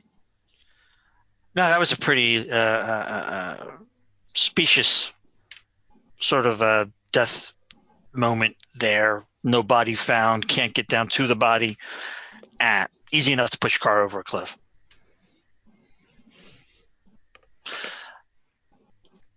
Do we want to look to see if we can find any other exits from this room? I mean, we can look around this room all we want. I didn't see any at first, but Secret panels. Yeah. Well, Rose, you do what you do so well, and that is looking for secret panels in walls. And it does my entire character now. They call me the panel finder. Like, surprise, secret werewolf. Ka-chow. Yep. I've got something for that. You make your way around the room, and as with the development fluid, there's a wet Icarus feeling to everything. It's tacky as you put your fingers to it. And you're definitely you're getting it covered in brown and red. I don't even feel the need to lick this. I don't. Yeah, and please don't lick my hands. Please don't do that. No. I would lick the wall, and I'm not gonna. Okay. I'm just gonna go back out the way we came in, unless you've got a better idea. If you can't find a panel, only one question I have: is there a grating in the floor in any way? There is indeed. There's also one in the ceiling. So my little idea of the blood-flooded room perhaps isn't so insane after all. Literally, no one said that but you. Oh, they've said it. Does it look like that we had blood flowing out the drain? Judging from the coating on every other surface in this room, yes. Mm-hmm. This is a dark room in more ways than one. Very good. If that wasn't a quip, it should have been, and it isn't. Oh no, I'm just writing dialogue for Hammer Films. Yeah. As you are both going to exit via the cocktail cabinet again, when the cocktail cabinet shifts around and you make your way through, it's like everything behind you flickers and blurs and flashes, and then the wall is shut. Which is facing out now into the salon? The cocktail or the goat head? I believe, mathematically speaking, it should be the goat head. You want to wait? So, are you saying that we got out in the lounge and then it did that, or are you saying that as you were passing through into the lounge, it was like as you had one foot on one side, one foot on the other, but it was moving so that you couldn't stop. Behind you, everything started getting a bit weird and wobbly. But now we're back in the lounge and it's not weird and wobbly. Yep. Okay. The lounge itself is not weird and wobbly. The dark room was. Got it. So if you pressed it again, I wonder what would be in there. I just press it, and when it goes by, I'll just try to The fountain starts a spit, and then a spurt, and then a flow of this thick red blood. Are you gonna taste it? I don't think. I think we could smell the iron smell. You can indeed. Press the button. Fine. She presses it and takes a big step back. You probably should have taken a larger step back. I'm going to point out a few things to you at this point. Yeah. As a lot happens at once, you realise, the both of you, that having re-entered the lounge, that neither Dr. Seward nor Mr. Moon are here anymore. I know. I thank you for the shocked face, David. It's so authentic. I am shocked. Not that shocked. But before you can comprehend that fully, as the cocktail cabinet tilts and twists, out comes a gush, a torrent of this thick blood. Bloody blood pouring from the dark room. Not quite as dramatic as The Shining, mind you. It's more like an ooze that seeps towards you at speed and connects at waist height and flows into the lounge. It's horrifying. It's sickening. It's blood, and it's coating you from foot to navel. Meanwhile, in the study... Now, before we do that, let's take a bio break now, as we've just reached the halfway mark, so we can have a quick 5-10 minute break while people recharge their glasses. And come back to my hand being cut off and my blood being pumped out into the fountain over in the other room. I'm like, It's all one system. You knew. I've completed the circuit, curses. Yeah, and who would Wait, have... that's the smoothest blood I've ever seen. Yeah, and who would have expected that your character would have had 10 times the amount of blood in his body than any human should? But enough to fill a room. Magic.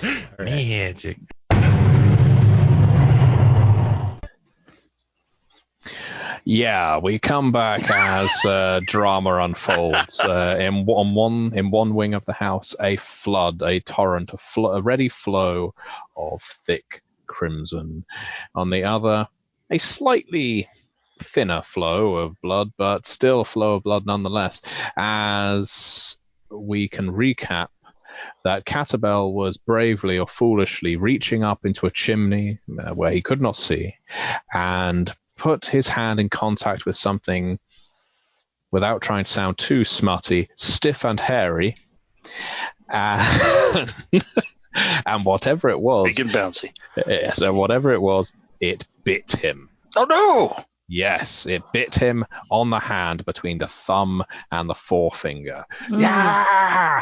The teeth digging in on both sides. Do you wrench your hand back into the study? Yeah, because that was the only thing I felt up there, right? Yeah. And I'm just like, It's still on you. It's a bizarre, haired and yet scaled, lizard-like creature with bat-like wings, small and yet strong and tough, and digging needle-like teeth into your hand as you wave it. You might recall I said I have my brass knuckles on, so I put my hand on the floor and proceed to just like smash this thing. I did say my brass knuckles were on my left hand. You're just a dragon puppy. Yeah. Nope, I worked this thing. Good God, man. What is that? Amidst a prolific stream of obscenities. Yes. Yes, you pound this gremlin into mulch. I'm not going to make you roll for that. Needless to say, it bites into you and manages to tear through a good thick gobbet of flesh before you manage to pound it into mulch. Now, just to get on to injuries briefly, in that they came from games, just a mechanical thing. You might see on your character sheet that there's 5 different levels of injury, from just a flesh wound all the way through to death scene. You do not need a death scene at this point. Simply, you have taken 2 dots of damage on just a flesh wound. Once that fills up, you'll get +1 to various rolls that I will tell you. Because in they came from, the closer to death you get, the better you get at things, because it's more dramatic. I just look at it and I'm like, now that's just another move in a deadly game of cat and mouse. Or whatever that is. Which is a quip. Yes. a quip that you have used twice now. So when you want, you can apply 2 additional dice to a roll. I just say, I'm like, now, Jeeves, is some other, like, horrifying hell monsters hidden up anywhere else in this place you might want to mention to us? Jeeves is no longer with you. At some point, when you started sticking your hand up the chimney and Father Tremaine entered as well, Jeeves just left the study and the 2 of you to your own investigation. All right, Father Tremaine. Next time I see Jeeves, I'm slapping shit out of him, okay? All right, okay. While I wouldn't normally condone violence, I approve. Now, where did that old bad butler get to? I realize I would have inflicted significant damage on this creature, but I do whatever's left because it is a blunt weapon. I do want to see, is there any sign that it was like stitched or fabricated, or is it just some sort of horrible animal? It is just some kind of horrible animal, the likes of which you've never seen. A cross between a bat and a lizard is the best way to put it.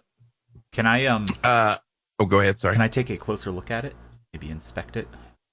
By all means, you can indeed. So, Mr. Mystic, let's go for enigmas and intellect, please. This may be the first story path game where enigmas have been rolled 3 times in 2 hours. There isn't always about athletics and integrity.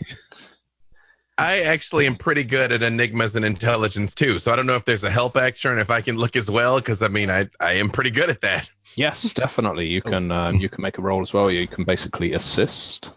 Okay. I forgot to roll my extra for my quip earlier. I have 3. Yeah, I'm rolling my. Yeah. Oh, okay. Yeah. You can those dice now, or you can save them to later. Up to you. 1 success. 1 success. Okay, 1 success for Catabel. 3 successes for Tremaine. Catabel, I mean, there's a complication here, and that this creature is purely paranormal. You've never seen anything like it before. You wouldn't have the slightest idea of what it is, and so with a single measly success, you go back to this is some crossbreed between a lizard and a bat. Ain't seen kind of like chimney dwelling, dirty lizard monkey rat thing. The hell, sharp teeth though. Almost exactly like that. But Tremaine, I mean, you're a charlatan, but that doesn't mean you don't know some stuff. Yeah, that doesn't mean you don't know some stuff. And you remember once when you used to travel with a circus, back when you were starting your charlatanry. They had a tent, especially for oddities of the natural world. And in one of those cages in that tent, they used to scare the children to high heaven when they were taken around, and the circus master would say, "Behold, the imp of Ahahaha." This looks very close to the imp of Ahahaha. Or what's left of it. It's difficult to get a perfect facial recognition here. I have seen a creature like this before, sir. Could you tell him what it's called? It is the creature of Akakaka. But I will not meddle in the black arts, do you understand? I will have no truck with this monstrosity. That was a quip. Yes. Now, to be clear, our trademarks are used in what context? I apologize. You will gain, if you can basically roll the skill next to that trademark, whilst either in the way that the trademark describes, which can be quite nebulous, or if you can make a quote to that effect whilst doing so, you gain 2 additional dice, but you can only do it once per game. When he tells me that, do I have the necessary accoutrement to start a fire in that fireplace? Yeah, there's tinder, there's some lighters beside the fire lighters. That is not like a big pile of cigarette lighters. That would be unusual. Hey, look, Padre. He's got to have something to light his... Mary Jane. It's true. It's true. I do a little something there. I'm like, hey, look, Padre, I don't know how many more of them things I've been there, and I only got 5 bullets in one hand, okay? Can you dig? So I'm going to just smoke them bitches out. Go ahead and set the fire and make sure the flue 5 bullets in one hand. I will hand you kindling. Yeah, right. Make sure the flue is open and set a fire. So if there's anything else in there, hopefully it smokes them out. You indeed can hear that.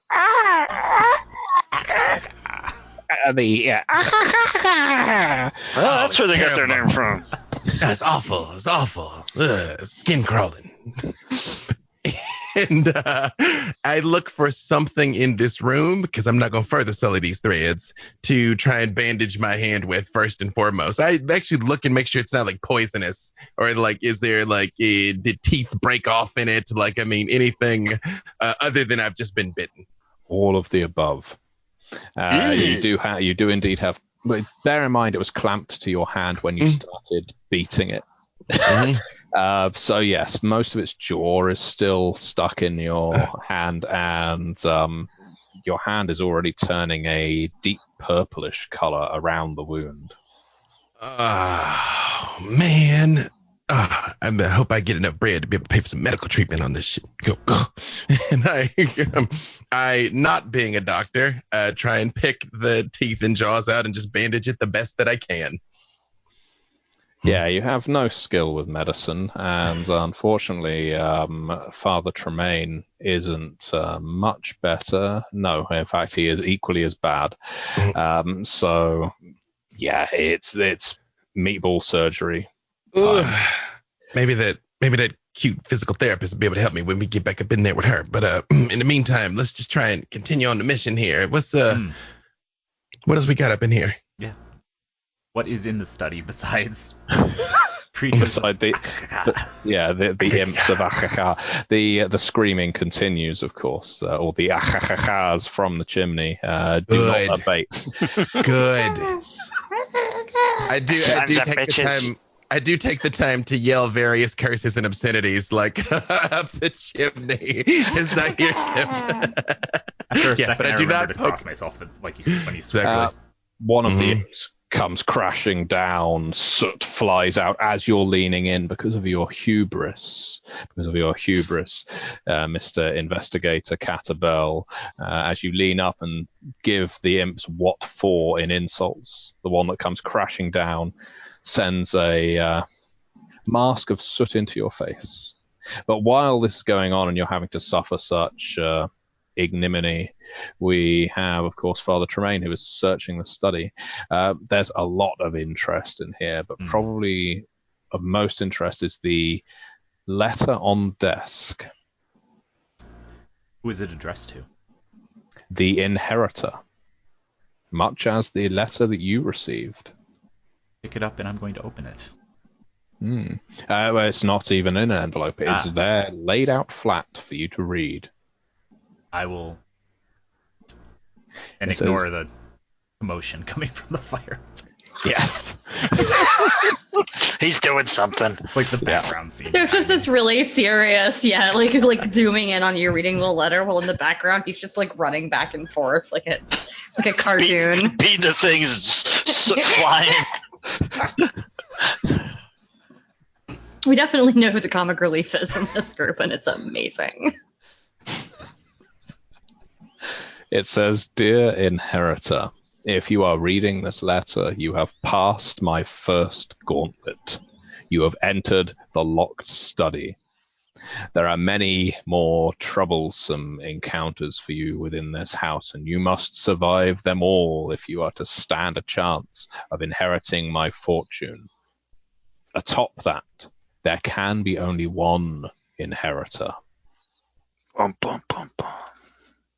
Once again, the camera cuts to Father Tremaine looking at Catabel. Catabel probably not looking at Father Tremaine. I'm going to quickly fold the letter and stick it in internal jacket pocket next to the flask I have there. Okay, as you do so, we're going to go back to the flooded lounge. Thankfully, the bloody sea does not just keep coming. Do you just run out of the lounge and into the main hall? Or, yes. Yeah, I assume you're not sticking around to test for depth, although you are. I'm holding my satchel and running. Yeah, exactly. Just like trying to get everything above the level of it. And you close the door behind you? Yes. Sure. If it stands up. Well, that's the question, isn't it? As you enter into the hall, slam the door behind you, of course, back against the door to hold it shut just briefly. And you can actually hear it. You can hear the thick churn of whatever the hell is going on behind you. And you see a door upstairs close. Well, you hear it close, and your eyes are drawn up towards it. You can also hear and from across the hallway. Well, I want to go find out. Are we still dripping blood, by the way? You are. You haven't used the costume change cinematics. I was gonna say, can we use that as a twofer on both of us? Is that possible? Like as it cuts from us running into the study, can we just be clean? Come back in and we're all clean. Yeah, because if you didn't, I would have imposed complications for being thick with blood. Okay. So I'm going to. We're down to 2 rewrites. Yes. Yep. So you are now down to 3 rewrites because you had been bumped up to one, bumped up by 1. Okay. So yes, costume change as you run into the study because you gainfully decide that you're better off as a complete group. You are now in immaculate clothing, perhaps even different clothing than you were before. For instance, Professor Quincy Wanamaker, who was wearing a delightful green and brown tweed before, is now wearing a green and red tweed. Mm-hmm. And an orange shirt. Yeah. My leather jacket has gone from black to oxblood. Nobody's like, what? Got stained. Unfortunately, the movie's prop department only has enough money for 1 gun, so you're still holding the same gun. Mm-hmm. I'm gonna run in with my gun out because I heard all the sounds. The high-pitched is dying out now. There's been a lot more crumps and thuds into the fireplace, and hell, even the 2 of you can see these strange bat-like creatures rolling out, deceased at this point, and Catabel clutching his bleeding hand. Ooh, whilst what happened there? I should note the costume change does not apply to Catabel. And you've used it now. Yes. That's all right. I still look good. Well, let me take a look at that. What happened to you? Well, since I don't know whether or not they've got any sort of medical training, I'm all like, these little things here got some pretty sharp teeth. Can you dig? That's why I had to set them all on fire. Oh, sure, but I have a degree. I can help you. I don't know if it's a degree in vitology, but okay, I'll let you take a look. It's not a degree in hepatitis. But I thought you got hepatitis through a work study. You know what I'm saying, Mama? Just take his crude bandages off there. Right. I do let him take a look. I don't know if he knows anything. So, yeah, what he knows is dubious, but I will allow the good professor to make a medicine intellect roll. In fact, because you used the I have a degree trademark so many times, and I actually linked it to command as a way of garnering attention and respect. But of course, degrees don't do that in real life, so why should they in this? I did use it that way in terms of saying, let me see your hand. Exactly. And I think used it well. But I'm going to give you the 2 additional dice for your medicine roll. Because you used that trademark well. All right. And you say intellect and medicine? Intellect and medicine, yes, please. All right. 2 dice for that. And intellect, I get 4 dice for that.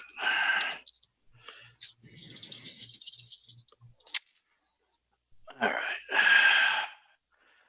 1. Oh, a 10. So you say 10s are 2? 10s count as 2 successes, right, yes. So that would be 3 successes. And then a bunch of 7s. You didn't try hard enough. Nope. It's not a degree in medicine, unfortunately. And so, despite that, 3 successes is damn good. And you're able to ascertain very quickly that he has an infected bite. Your medicinal knowledge isn't necessarily up to date, or shall we say what you might find in medical textbooks, but you have it on good authority that if you've got a recently infected bite like that, some chewed up tobacco on the wound is a good way of extracting the venom. Thank you very much, Broken Golem, watching this on Twitch, because we've stolen your idea. It's also a callback to last night's They Came from a Deep Sea. There was a whole bit about it. Oh, and I happen to have cigarettes, so there you go. Yeah, so you start chewing. You're literally chewing your cigarettes. Paper The and all. tobacco part. Okay. And those little pieces. I hate those. Get them on there. Reach into my satchel, pull out an actual bandage roll, and wrap some of that around it. Anyone have a knife? Do I have a knife? You just get it right there. All that Get in. knife. Yeah, it's like it's a blade. It's ridiculous looking. It is definitely a movie prop and not a good dagger. Too many angles. Yeah, it's got like weird serrated bits that make no sense in an actual fighting way. Yeah, Have I but ever- it does cut through a bandage. Have I ever seen those little impy dudes before? I'm going to say yes. You've heard about them, although, of course, you describe them as something, a part of the natural world. There's no place in geography called Achachachacha, but they could just as easily be creatures native to the deepest part of the Amazon, and it may just be that very few people from outside the Amazon have come into contact with them. There have been strange things found deep in dark places. Now, question: have I studied these with all my parents' journals and teaching growing up and everything?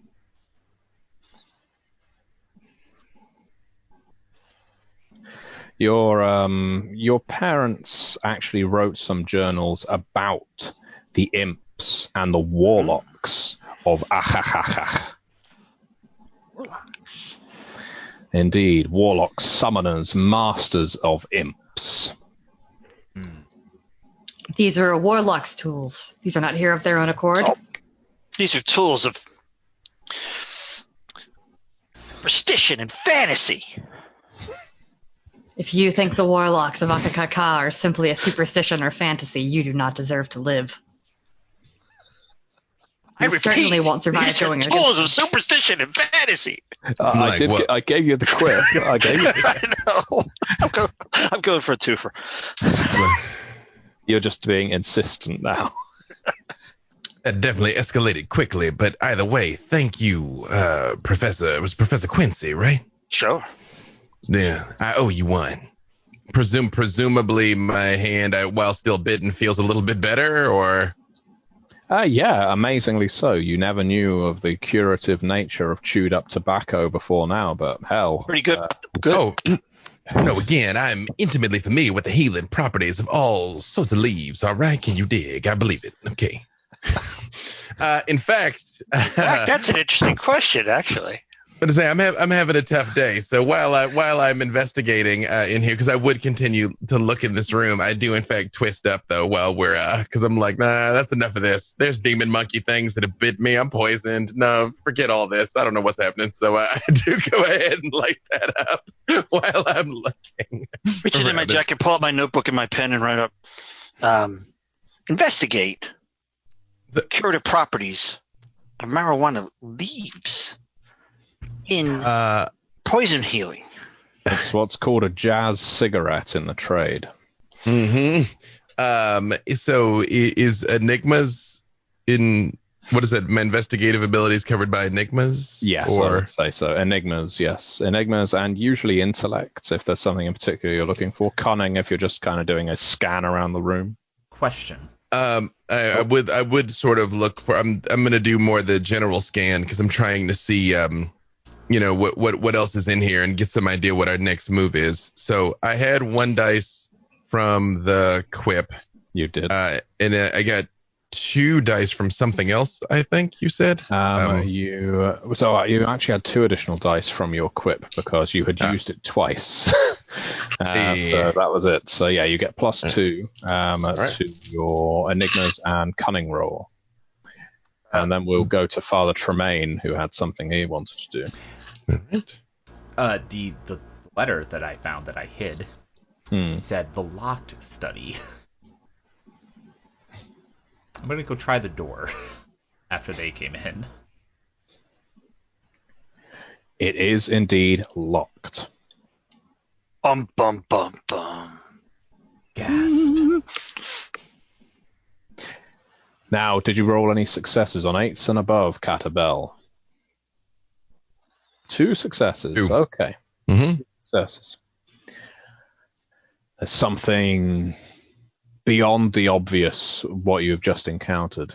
There's something threatening about this room. Something it looks like it was designed for someone to be trapped here. Someone not to leave here. Yes, that's right. Look, the windows that lead outside, they've got bars on them.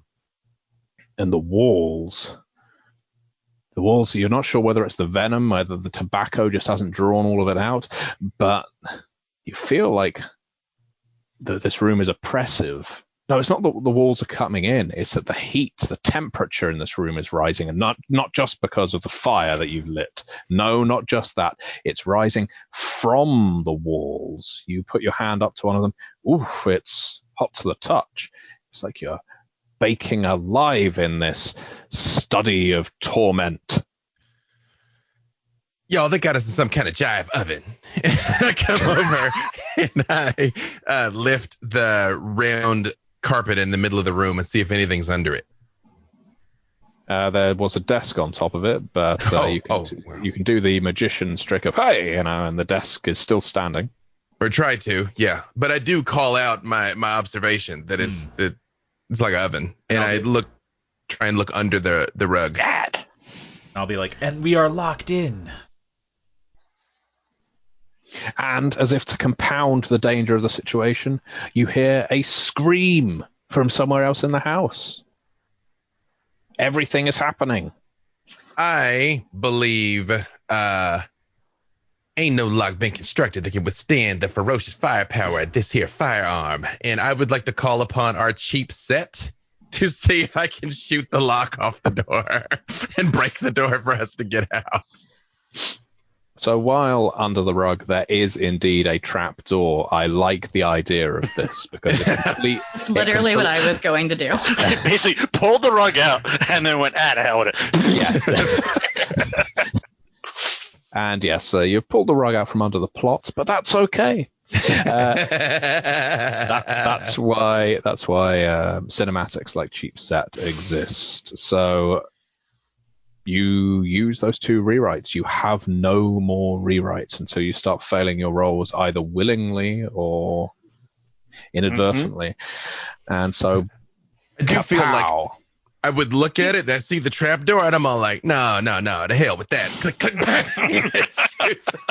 Dixie. You did say a second ago that we had 1 left after the costume changed. We should have, No. So you started with 4. I said we had 2, and you said we had 3. Okay. Fine. Oh, sorry, that's my mistake. Either way, I don't think you have any left now. Okay.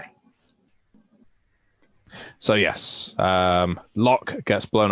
I'd like to picture both of you just bam, bam, bam at the door. But if you want to leave it to Catabel to blow the lock off, that's absolutely fine too.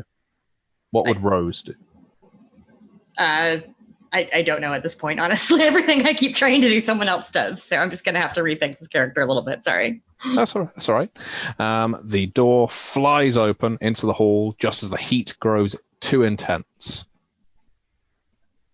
And you all go rolling out, I assume? All right, I'm going to cast to Rose first, if that's okay. You're in the main hallway. The temperature is dropping quickly. You can see blood oozing out from under the lounge door on the other let's not side. go back there. You can see the furnishings and paintings on the wall in the room you just left starting to just catch a light from the heat, the intense heat inside. Mm-hmm. The front door is looking very appealing, but there may be more monsters here, Rose. What do you want to do? Does it look like the house is about to catch on fire?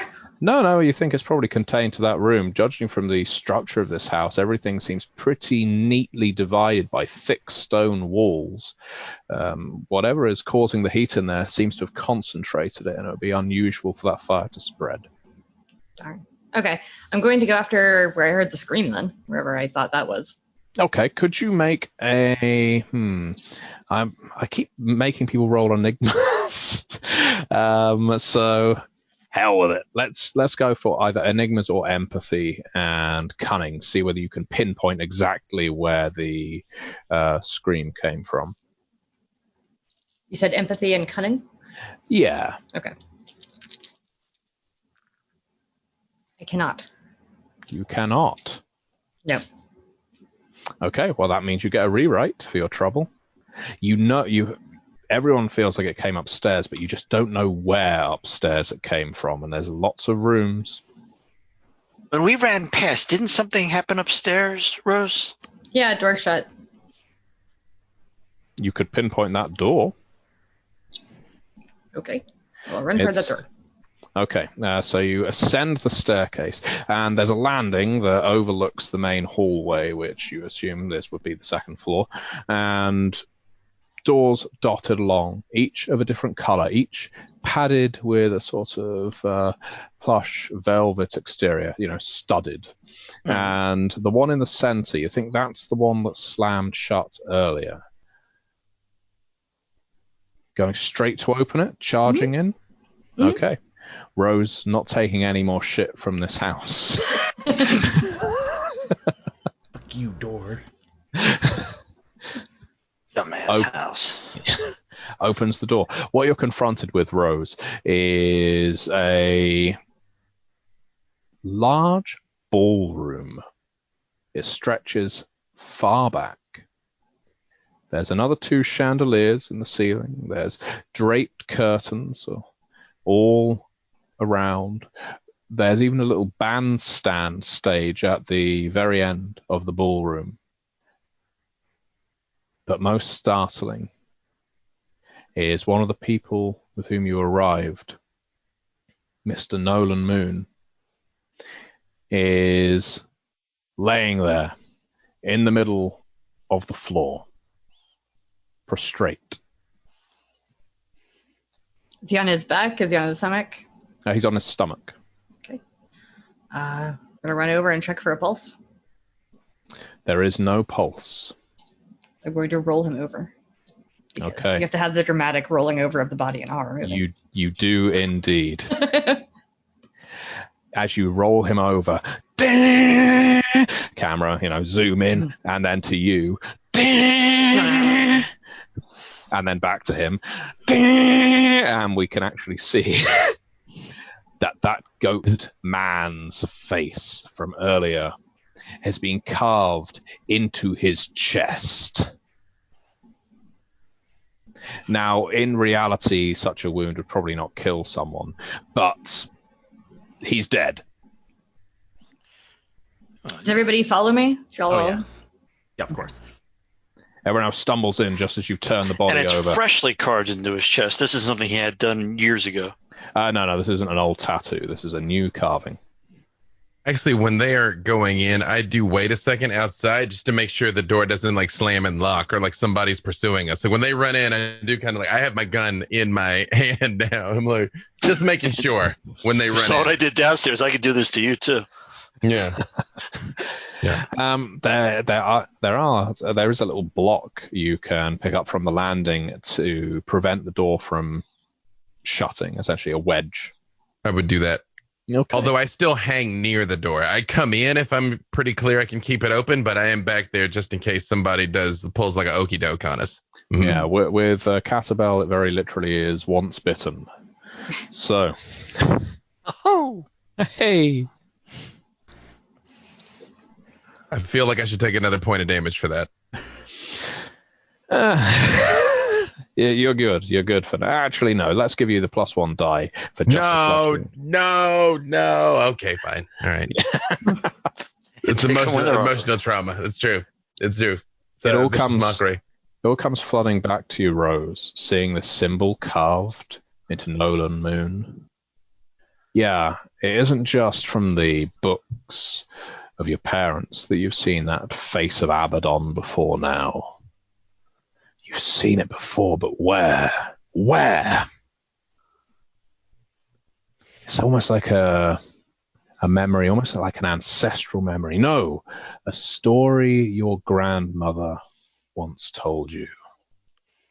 In the full game of They Came From Beyond the Grave, this may be a fantastic opportunity for a cast back to the 19th century where you would be playing ancestral versions of yourselves. But for the sake of this session,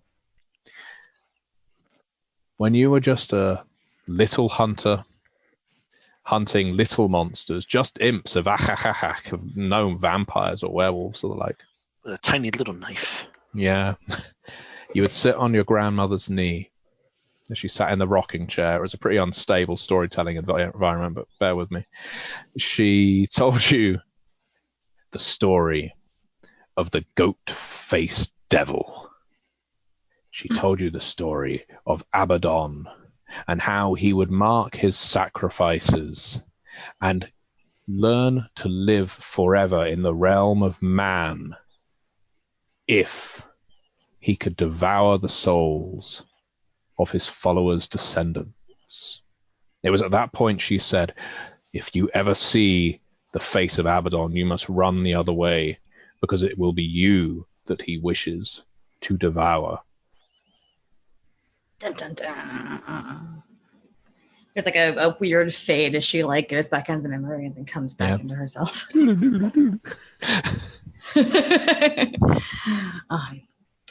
looks at everybody else and she's like, I think it's clear at this point that this is a trap.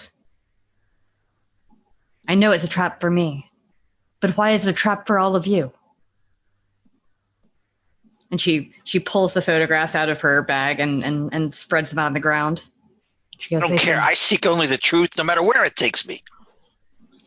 Yes, that is what I am trying to do. You have a photograph of this guy before he had the cutting? Yeah, do I have a picture of him too? Yeah. There was a photograph of him taking something illegal nasally. Yeah, nice. Look, Catabel, Father Tremaine. They were spying on you. They were spying on all of us. What is the photo of me? The photo of you is definitely not of you in priestly vestments. In fact, this is probably the most confusing to the rest of the group if they cast a look over at Father Tremaine's photograph. You would have seen it earlier, of course. He appears to be conducting some kind of magic show. You know, he's literally pulling a rabbit out of a hat. It couldn't be more incriminating. And what is Catabel's? Catabel's is him sitting in the park with his dear old mother. So just the least cool thing. Yeah. Well, first of all, my mama's amazing. Second of all, I'm always ready for a slap. I'm slap shit out of this fake priest.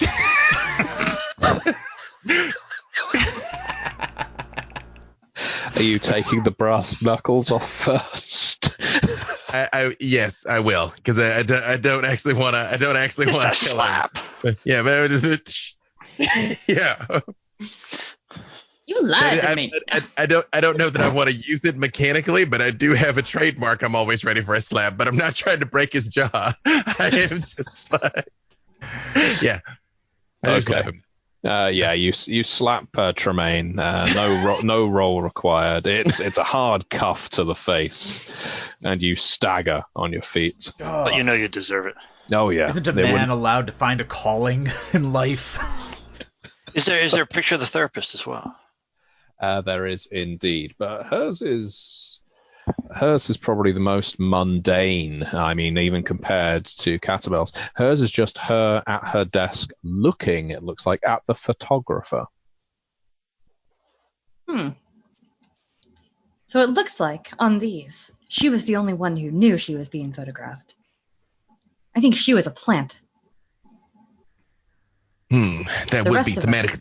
That would be thematically appropriate. Like vegetative life. No, but anyway, all of us are clearly being surveilled. Also, this one was dead with the mark of Abaddon carved into him. My grandmother always said that if we saw that, he was coming for me. However, I must stand and fight. I cannot let this go on past my generation. look around this room. What else is in this room? You said it's like a bandstand room, like a ballroom. Yeah, like a very large ballroom. I search his body and see if there's anything else on him or if his personal effects have been removed. He does still have his personal effects on him, you think, except he was wearing a button-down shirt, much the same as you. Mm-hmm. And something quite distinct, he had a pendant around his neck when he arrived.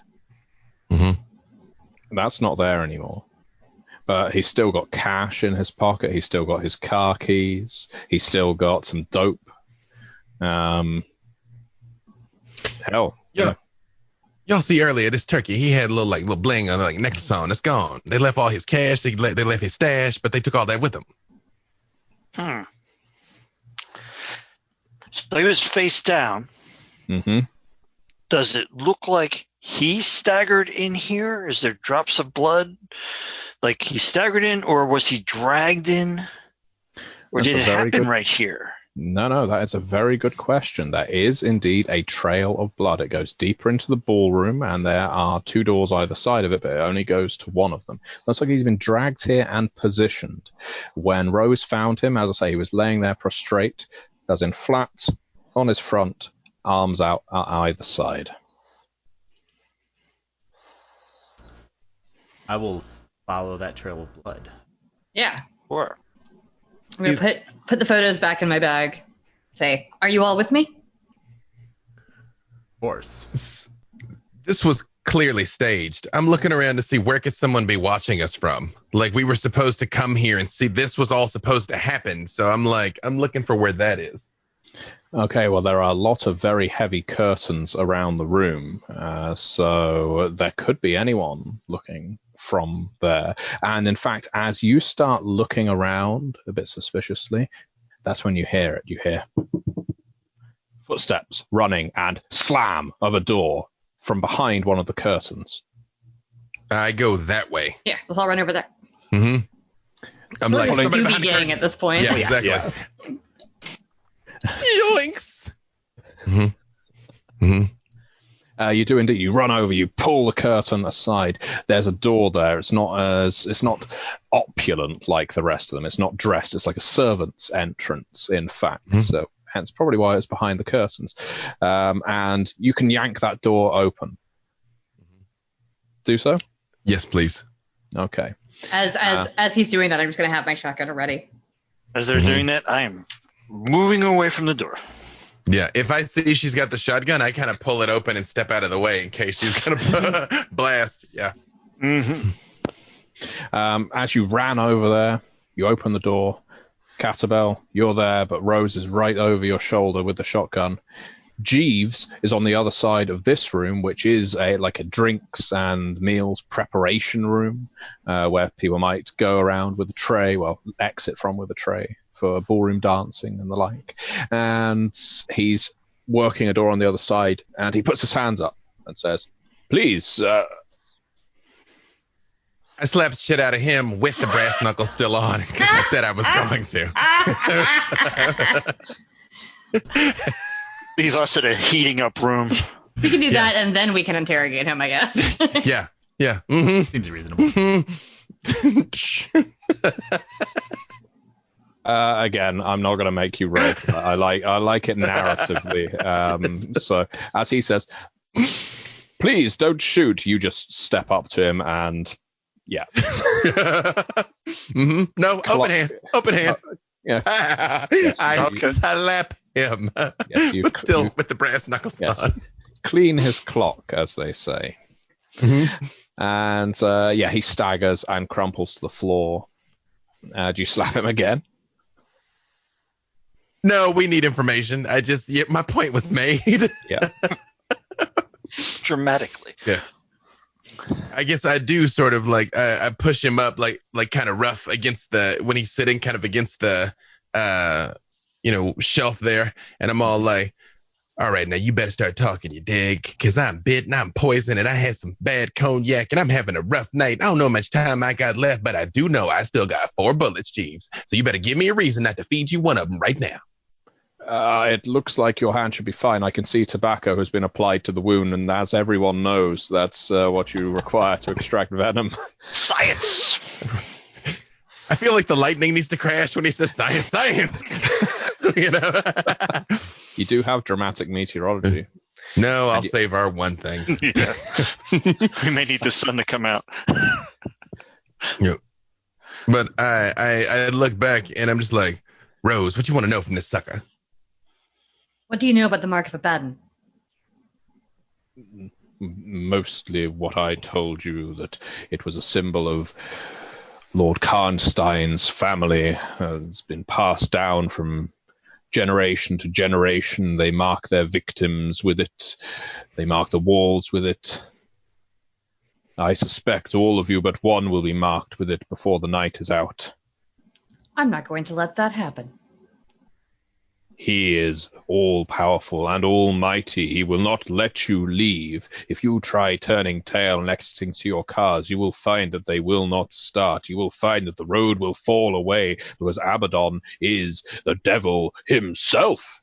Dun, dun, dun. Dun, dun, dun. I will not meddle in the black arts, you understand? What is your role in all of this? Quit pretending to be a priest. I do want to know the information, but quit pretending to be a priest. That's one of my quips. Mm-hmm. Yeah, no, it's good. You can have your additional die, Ian. Was it you who killed Mr. Prog-Rock Greaseball? No, I would not dirty my hands with such base behavior. I merely had to watch to make sure you discovered the body. I didn't expect you to start searching through the curtains. That was my mistake. My role is to serve the master. Nothing more, nothing less, just as I have done for all of my life. Which master? Luther or his dad? Or Abaddon. They are all the same. Yeah, pretty sure it's the same guy. Aha! And the reason you were selected, chosen, your families once served Lord Abaddon. Much to my great shame. As I said, each of you carries shame and sin for something that you've done. At least 3 generations back, willing cultists of the Lord Karnstein himself. But then, as the descendants dilute and move away, his power wanes, and now he needs you back. And knowing that you will not serve him willingly, given the vocations that you have taken up, he will have to consume you to regain his strength. But he is strong even without your souls, and he will have them. Oh, now, wait a minute. I haven't seen the laboratory yet. It could be a really good laboratory. It's downstairs. You could have accessed it via the study, but I understand that's in flames right now. Let me ask you one Not our question. call. For this plan to work, does he need to consume all our souls, or does every little one of them still have him out somehow? All but one. The one that survives. We're not lying. We abide by the letter of the contract. One of you will inherit everything that was Karnstein's. Everything. All right, Catabel, it's all we're going to get out of him. If you want to kill him, now's the time. Oh, maybe we should carve Abaddon's face on his chest first. Oh, no. That would mean 2 of us could survive. I like this logic. I cock It's the science. hammer. It's math. I cock the hammer and I'm like, last call, Jeeves. You better give me some reason to keep you alive. Otherwise, I'm about to spray paint this wall with your brains. I am just a simple human, a simple, frail old man. You are not killers. You are not killers of humans. I am not afraid. You just admitted you're a servant of the devil himself. Like, and you also said that we got some sin and taint on our souls or whatever. So, like, what's one more for good old time's sake? Got you there. I go on knowing that my soul is clean. Do what you will. I actually don't shoot him simply because I'm trying to keep my bullets, but I do hit him with the gun. Like, right. Knock him out. Yeah. Mm-hmm. Is there any way to like tie him or secure him? Like anything in here where we could like leave him here? Yeah, there's there's curtain cords and the like in the other room. Because I'm sure he'll be completely whole and intact right here if we ever circle back. But his hands, feet, gag, tuck him under something where he wouldn't be conspicuous. With the body on top of him. Mm-hmm. Mm-hmm. And I'm like, well, I think wherever they were trying to get us to follow that blood trail, that was probably a trap. This whole place is a trap. Don't get me wrong, but maybe we can look at that laboratory that you keep going on about. Maybe we can find some information down in there. That would be great. But where was he go? I want to. Well, only one way to find out. I'm just going to call a very brief break out of character just for 30 seconds because, as I mentioned at the beginning of the stream, we are doing a giveaway of a free PDF of They Came From Beneath the Sea to viewers of this nonsense. Every game of They Came From should be nonsense. Yeah.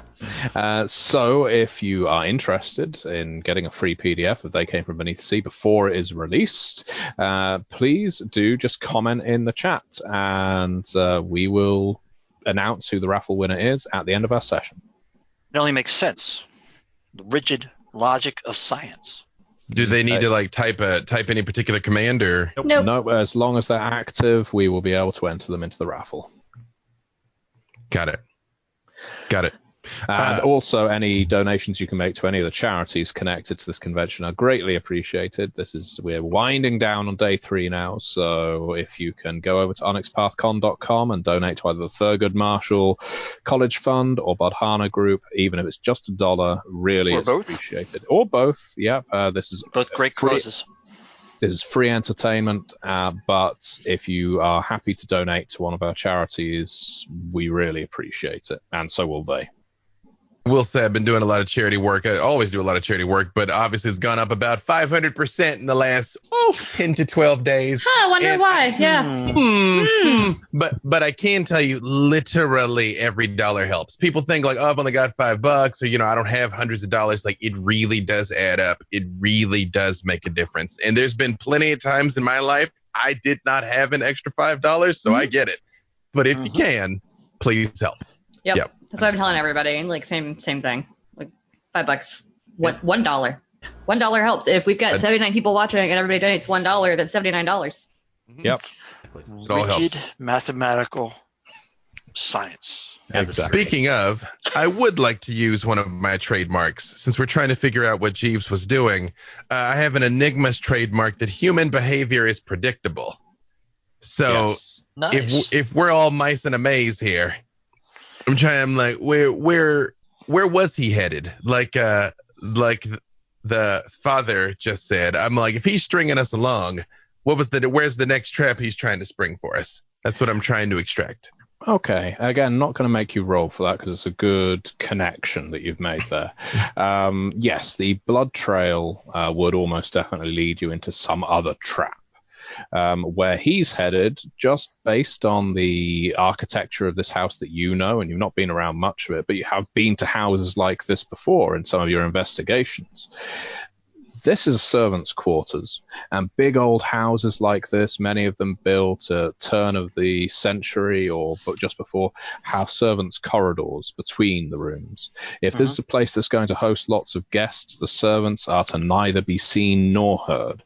So they will be delivering food and carrying laundry and doing all the rest out of sight in narrow, cramped corridors between rooms. And it takes you back to those eyes you saw in that painting. There may well be somewhere to walk behind that as well. Hell, it's at this level of the house.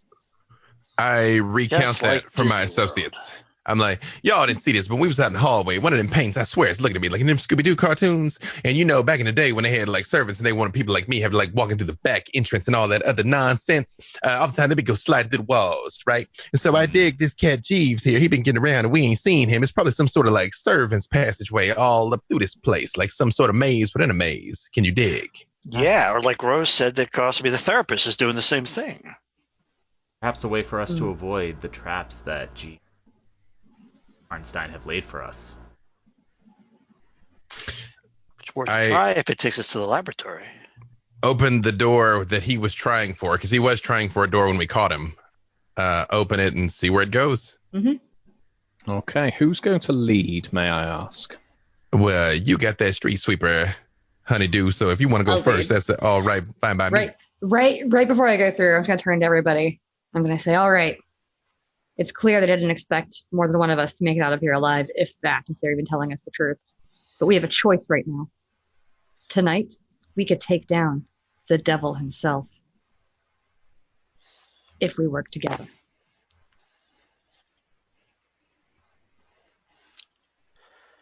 I'm in. I seek only truth. It's a good trailer quote, by the way. Yeah.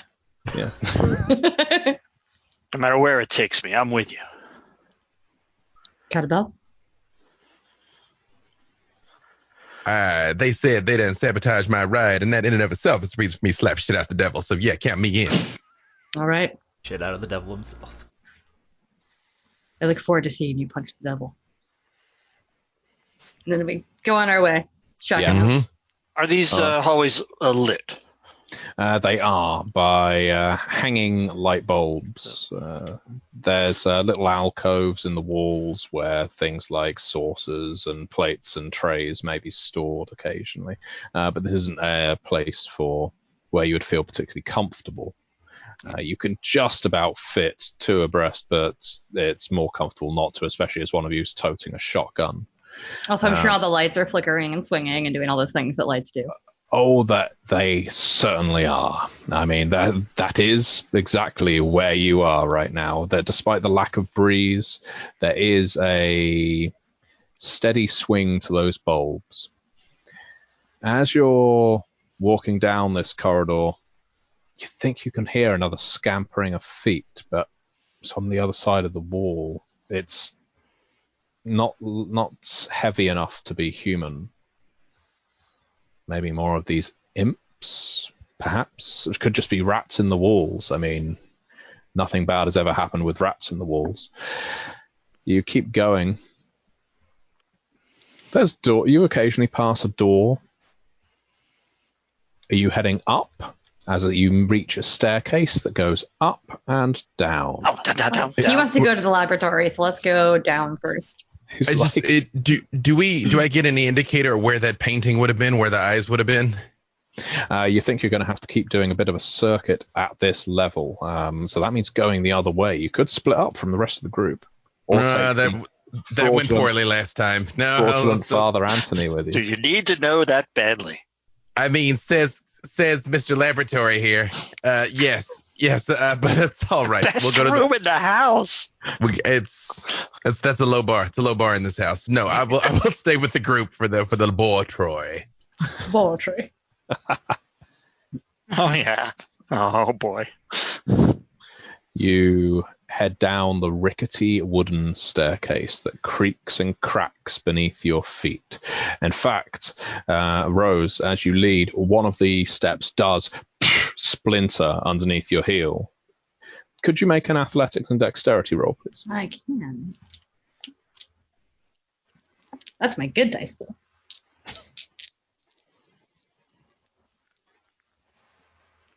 Two successes. Two successes is sufficient to hop down onto the next landing. Everyone else sees this. It's not going to catch them by surprise. Mind the gap there. You all make your way down. You assume by now, you're on the ground floor now. There's going to need to be another staircase to take you down to the cellar, but there's a whole stretch of corridor, one heading west, you assume, into the west wing, one heading east. Can we kind of triangulate where, like, the study would have been from where we are? Yeah, I would say so. Again, no roll required for that. I think you're not that turned around to do so. Mm-hmm. The walls here are even more claustrophobically cramped. The lights are even farther spread apart, so there's areas of darkness. You step through them, but it's like walking along a street in a noir movie. You squeeze your way down this corridor, you hear that scampering of feet and claws behind the walls again, and an occasional That sounds like a nip. Anytime I hear it, I like punch the wall with my brand. Boom! Get back from there, you slimy mother.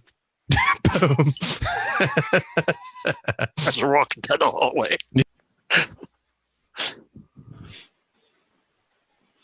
And sure enough, you find not a staircase, but a dumb waiter. Suspicious. Only room for one inside.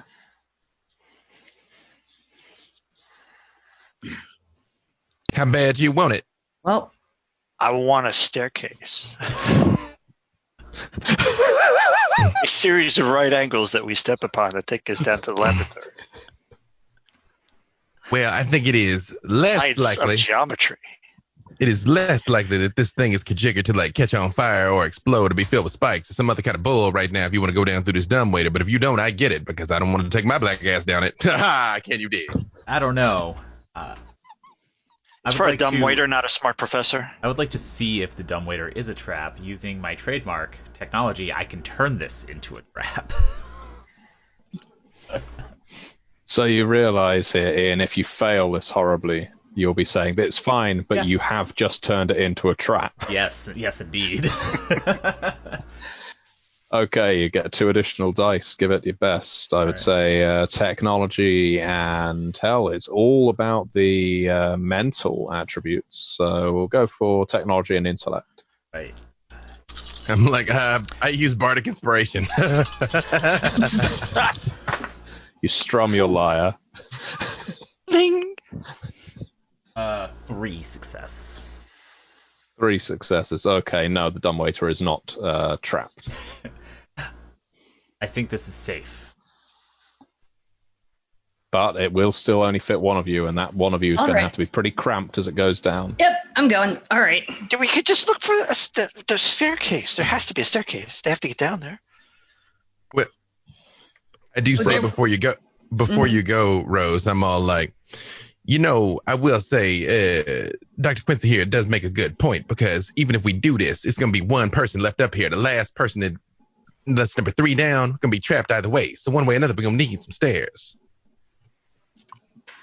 Pretty sure the stairs were in the oven room, but if you want to go back there, we can do that. No one has to stay there because you pull yourself up and down. Is that how it works? Is it you pull yourself up and down or someone else remotely has to? You can pull yourself up and down. The cords are visible in the back. Oh, well, then I retract my complaint. But one of you will be left in the corridor to go down last.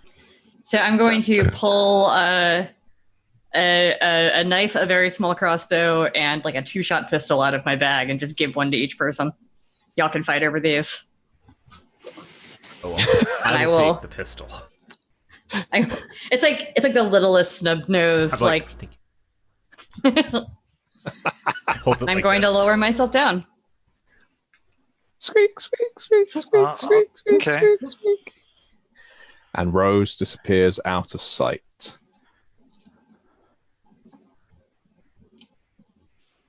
Rose, you enter the cellars. And you can hear the bubbling and crackling as you arrive down there. Clunk.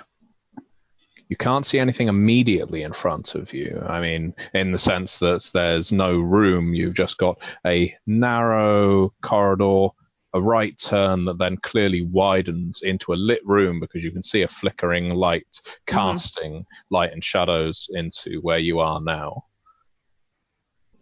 I'm going to go down to the corner and peer around. Rose, are you okay? I'm going to stay quiet for right now. I don't want to scream down here in case there's something down here. You up above hear nothing in response. Oh, Rose, you peer around the corner and you can see a cadre of cloaked individuals working on what looks like some kind of chimerical aberration, or many of them, in fact. They are stitching together beasts, foul and obscene. You can't see their faces. They're just leant over, stitching with needles, occasionally murmuring to each other in what sounds to you like Greek. You think you recognize it from a restaurant you visited once. One of them goes, ha, and smashes a plate on the floor. It's unique. Pita tzatziki. They're eating olives and hummus. They've got togas on. No, it's all very on brand. I get it. I get it. It's a whole thing. Yeah, got it. Yeah, the whole ritual involves them dancing together. Uzo, just tossing back Uzo shots. Yeah. It's rare that we go after the Greeks in RPGs, so I love Greece. Anyway, that's what you see.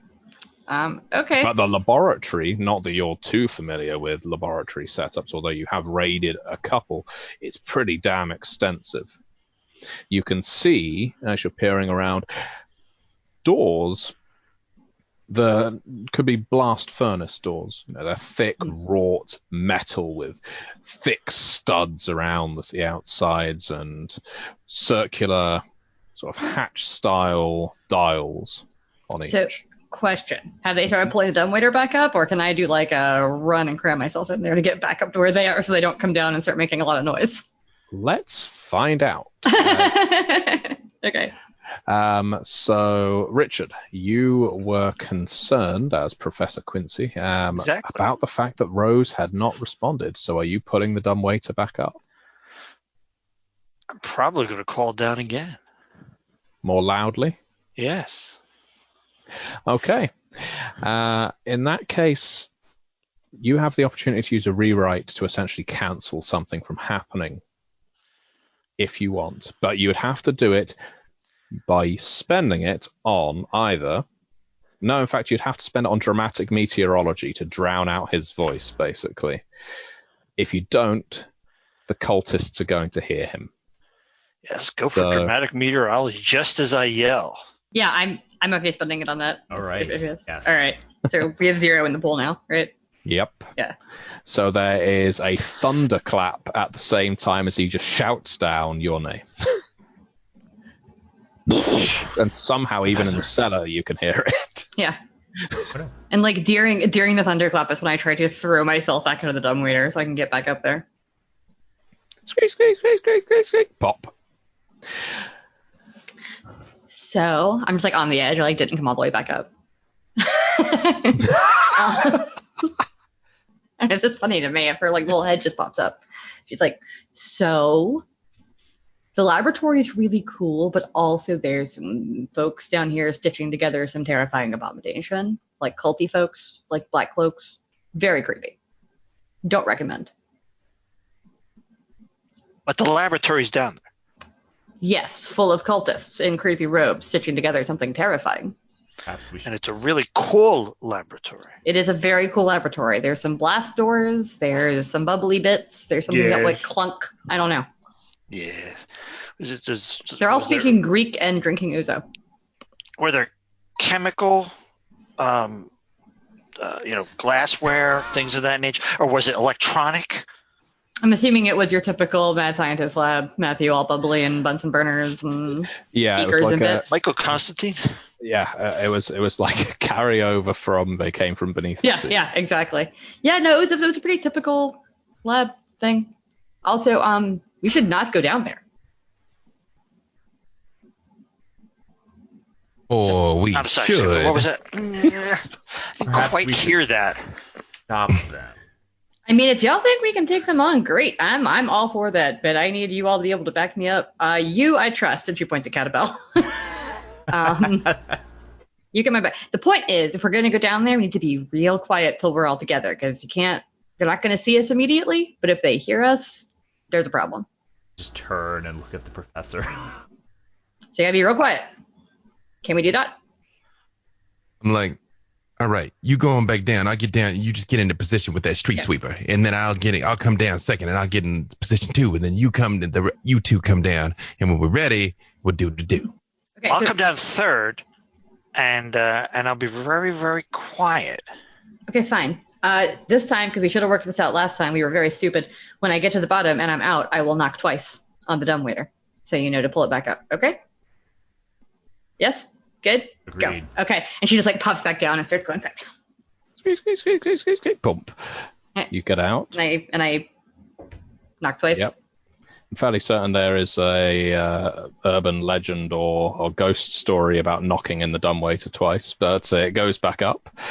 And who's coming down next? I'll go down next. Yeah. Mm-hmm. Okay, Catabel, you fit yourself in. Squeak, squeak, squeak, squeak. Dump. When I get out, I go to the opposite side of the dumbwaiter with my gun out, covered. So when she knocks, I'm like ready. So if they come, we can start shooting. Yeah, all you can hear is mild Greek nearby. Luckily, it doesn't appear they've noticed you yet. As opposed to spicy Greek. I was about to say, are there like rows of bottles of Windex? Yes. It's going to start getting spicy. You send it up, and I'll go next. Okay, and Professor Quincy, you make your way down. Yes, the laboratory is very appealing. It's almost within sight. You almost want to just stand in full view and catch a sight. We need to hold him back so that he can't see it until we're ready to go. Like me and Catabel need to form a wall so he can't actually see it because he's going to ruin everything. Now you haven't Not sent. an idiot. You've not sent the dumbwaiter up yet, or you've not knocked it yet. So, Father Tremaine, yes. while you're up in the corridor by yourself, keeping an eye out behind me. Your face is still stinging, your ears still ringing from where Catabel struck you. A man of the cloth. A man of a cloth. A cloth. I'm about to say, no, he's dressed in cloth. That is an accurate statement. It's true. Yes, it might that be is a true. really long scarf made up of a bunch of smaller scarves tied together, but it's a cloth. I feel like he's made up from whole cloth his entire personality. Oh, nicely done. And Father Tremaine, you... He might be somebody's father. We don't know. Exactly. You hear a voice from down the end of the corridor. Father Tremaine. And you recognize it as Dr. Seward, therapist. Keep the gun hidden, but ready. Dr. Seward. I'm injured. They tried to carve something into me, and I managed to get away. I can't move. They've cut me. You're right to be dubious. Isn't what she says. She doesn't say that. I'd understand if you're paranoid. I genuinely can't move. I will cautiously. I need help. I will cautiously approach. Okay. I just feel like this is the number 2 from Austin Powers. I'm alive, but I'm very badly burned. I've broken both my legs. I can see the bone. It really hurts. Yeah. Tremaine, you slowly shift your weight and move down the corridor to where Seward is calling you like an oaf. And gun. Around this time, there will be a knock, I assume, from the dumbwaiter. Please, Father, I think if you don't get me out of here soon, I'm going to die.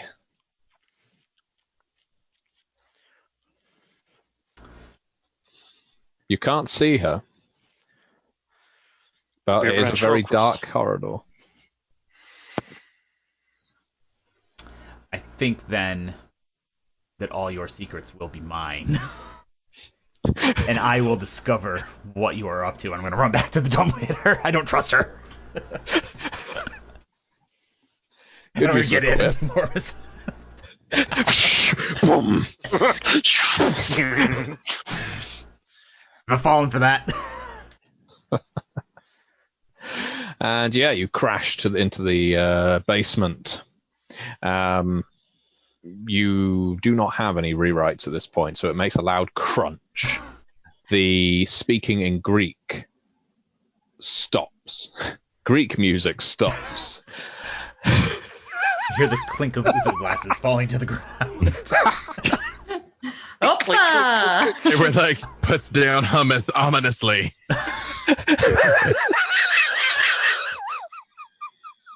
They turn their heads as they put it down. No, the best thing about this, and this is true, the stream I'm doing after this is like an Odyssey, Iliad themed Greek adventure. So I'm like, how random that this is my day to day.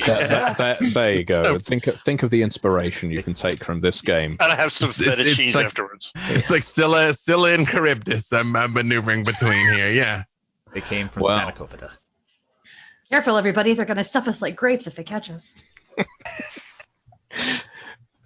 We love you, Greece. I do. I wouldn't know all of these food references if I didn't love it. Exactly. We love your Pythagoras. Yes. Eh. And his theorem. What are you going to do? The Greek, as I said, the Greek dialogue has stopped. I'm going to ready my shotgun.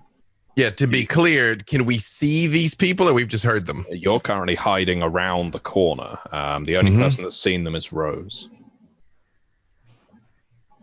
I look at her and I just pull my gun out and I'm like, You hear Go for it. someone call out in Greek. What And do they say? that's true. You can speak Greek. So, Master, is that you? The rest of us don't hear that. It must be great. Yeah. I don't. It's too dark. I don't know what he's doing.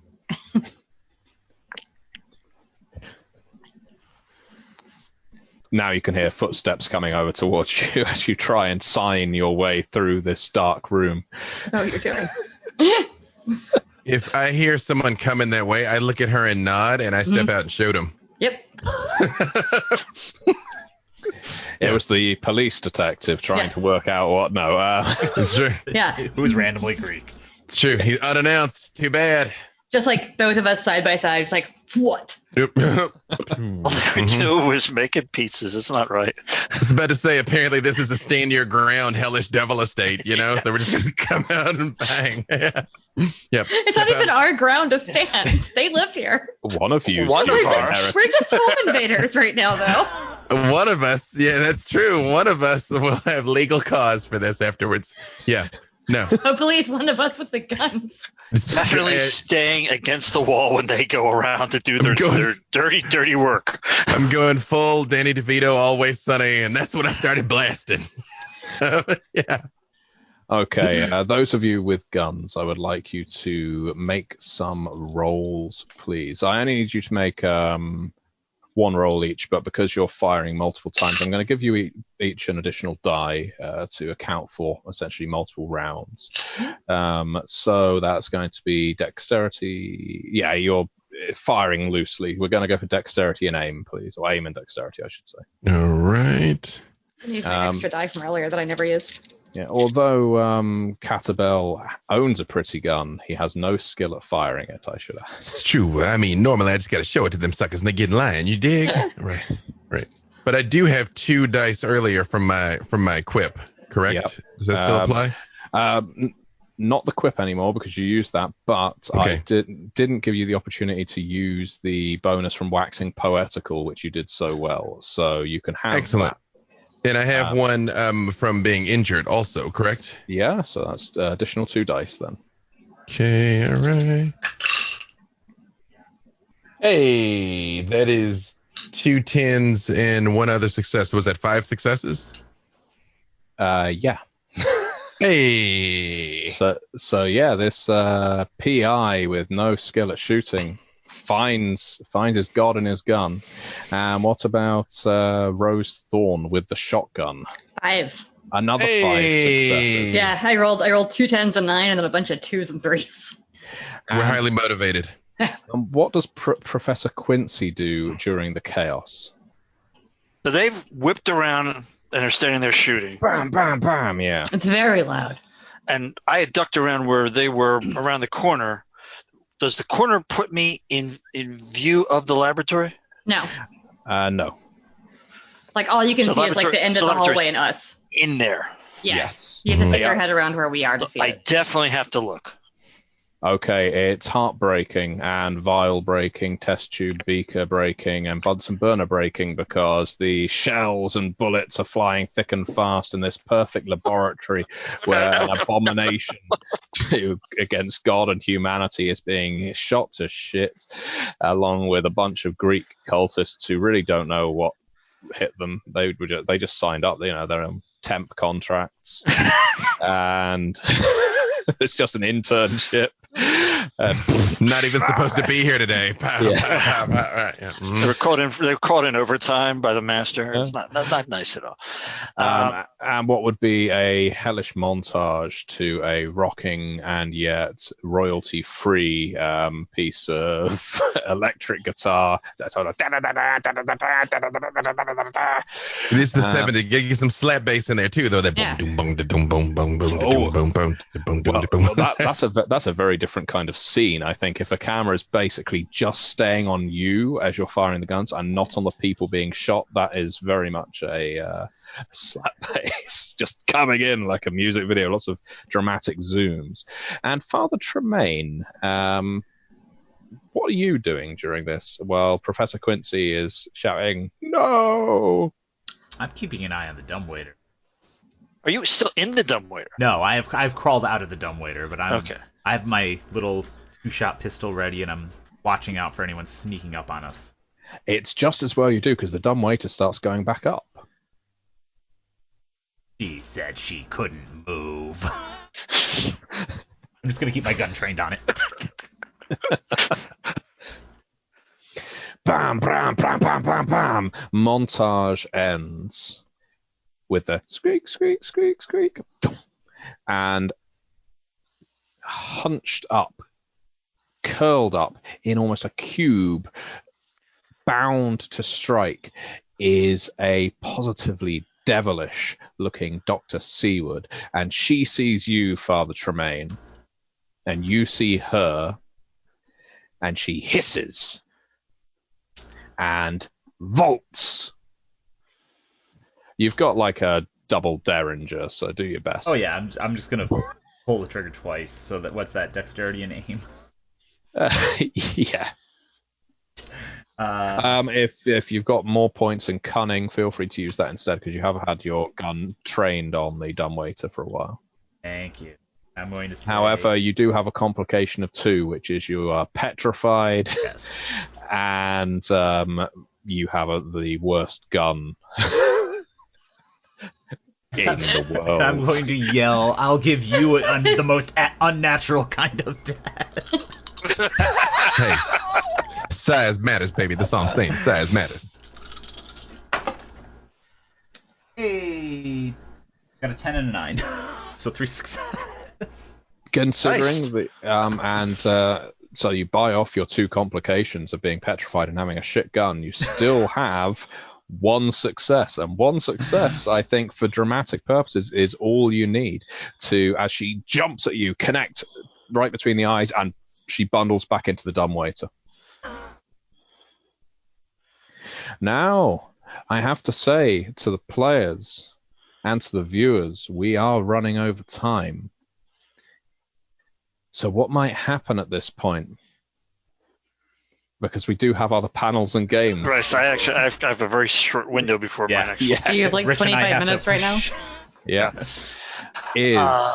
But like many movies made in this period, It has a really ending short makes no denouement that sense. sucks. yeah, it either has a really shitty ending because they had planned for Peter Cushing to show up in the final act, but he just couldn't make it. He missed his flight, or they couldn't pay him enough, and so they just had to kill a bunch of Greek extras who were playing cultists, and at the last minute, for no explicable reason, turned Dr. Seward into a cultist, despite the fact she wasn't in the original script. That makes sense from a genre standpoint, and there's a perfect way out for me as director come story guide. Logic dictates that she was the master all along. Exactly. In Greek, lord and lady are the same. Therefore, that's why there we go, we're making our own ending. When Catabel looked up at the painting and said, "Does Karnstein look like the butler or look like Nolan?" No, the answer was no. He was looks Seward exactly all like along, Seward, complete with the in a mustache. dress.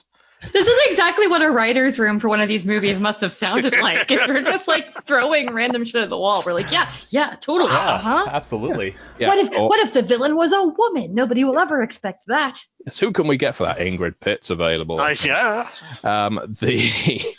And more likely, they got to day 29 of shooting, and they had the embarrassing discussion where we've actually run out of budget. Mm-hmm. What are we going to do here?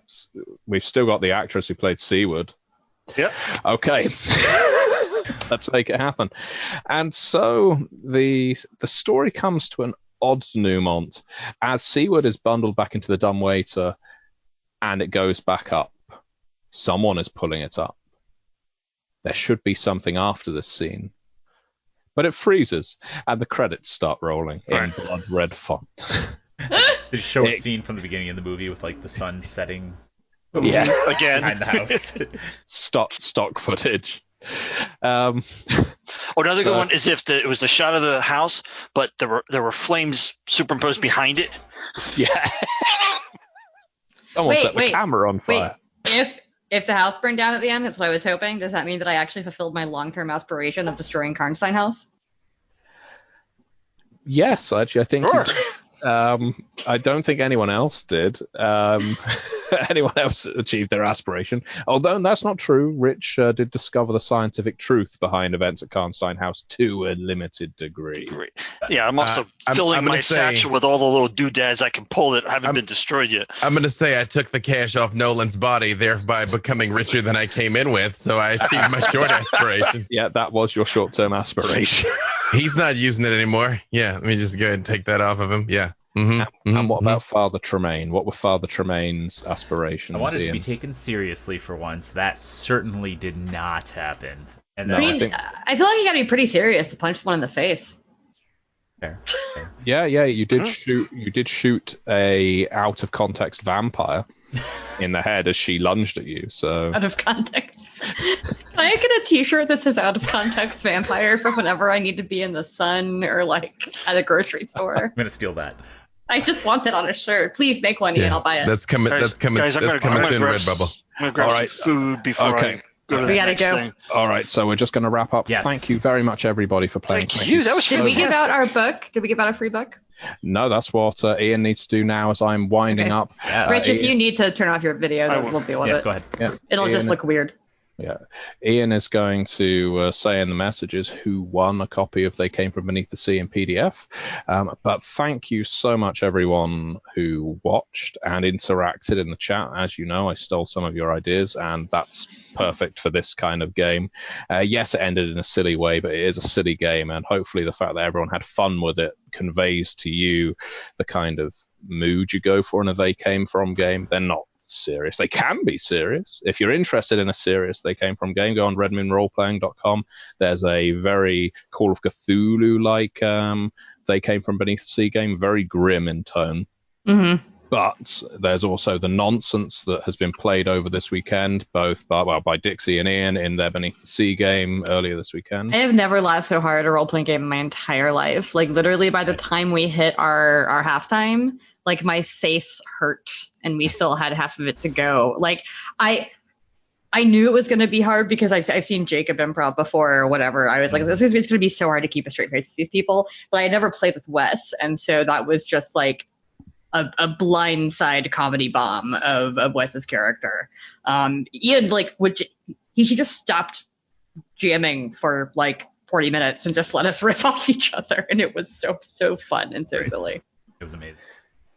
And we used almost every single one of our cinematics. The only ones we didn't use, we didn't use Deleted Scene, which cost too much to justify, and we didn't use I'm a Serious Actor. There are lots more cinematics in the book itself, loads of quips. There's loads of these meta powers. That's basically what steers these games entirely. But thank you very much also to the players. Obviously, Rich, he'll get my thanks separately. But Ian, you were a delight, and just as when I ran Beneath the Sea for you at Midwinter, it is always a pleasure.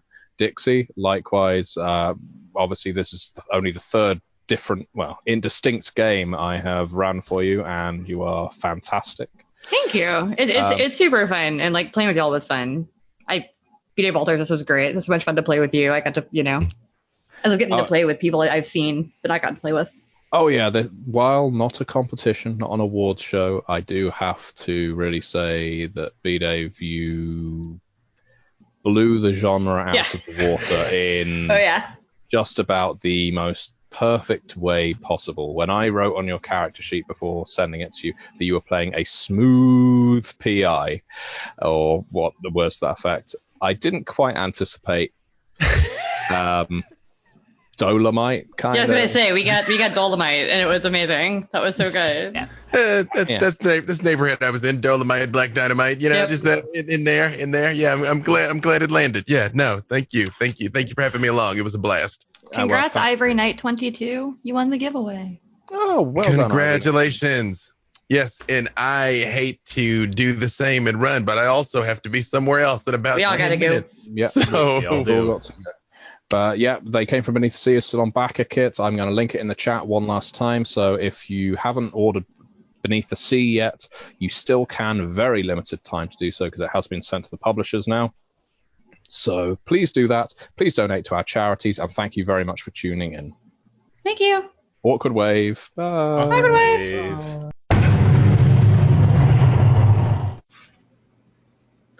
Are you still with us? If you are, thank you and welcome back. Wow, that was long. Hello. Yeah, it was long, but it was very entertaining, wasn't it? Of course it was. Yeah, it was so funny. So good to hear me play. I laughed and I laughed. Dixie's parts. I like B. Dave Walters' parts. And I like my own parts, as many people can attest. So, poor Rich and Ian. No. It was a genuinely entertaining game. I remember seeing bits and pieces of it shortly after the con, and it was just. I actually really liked Ian's character. Like, it's funny because, like, yes, I've talked before how, like, B. Dave Walters kind of stole the show with his character just because he did such a great job being that 70s person. But Ian's squirrely character with a secret was really fun to watch too, and Rich just barreling through everything in search of science. Was also very fun. Yeah. No, I thought Ian was playing a lovely coward. That's how it came across to me, and everyone played a wonderful role in that game, and hopefully, given that you, if you're here, you've just listened to it, hopefully you agree. So, as it's been a very long episode, we are going to cut to the end right now. So I'm going to say, Dixie, if people wanted to find you online to speak to you about your They Came From Beyond the Grave role, your dramatic role, where would they go? Are you forgetting an announcement about next week? Oh, yeah, I'll do that after the social media. Oh, okay. They can find me most places at Dixie Cyanide. That's, Twitter, Instagram, all that stuff, or DixieCochran.com. And what about you, Eddie? Folks can reach me at pugstudy.com. There you can find my social media accounts. I will say I have been kind of taking a break from social media for a while. So if you actually want to kind of reach out to me, there is a contact link on pugstudy.com. That's the best way to get a hold of me right now. And I'm going to go for the same downsized thing. You can find me on MatthewDawkins.com. There's a contact me button there. There's also a Patreon link on there if you want me to run games for you. But I am likewise dialing back the social media presence. So, yeah, we do have some news just before we sign off.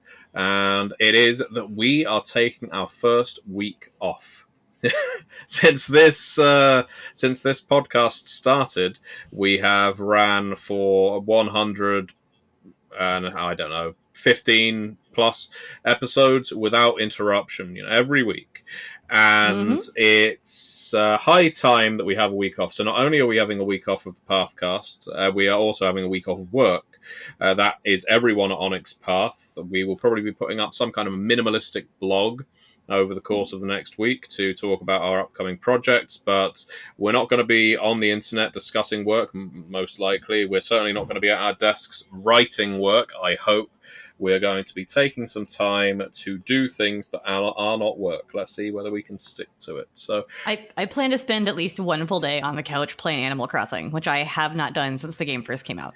And I should do the same thing with the Origami King game for Mario, which I have recently got. Edwin and I, my son, have recently been enjoying that a great deal. It's excellent, fantastic game.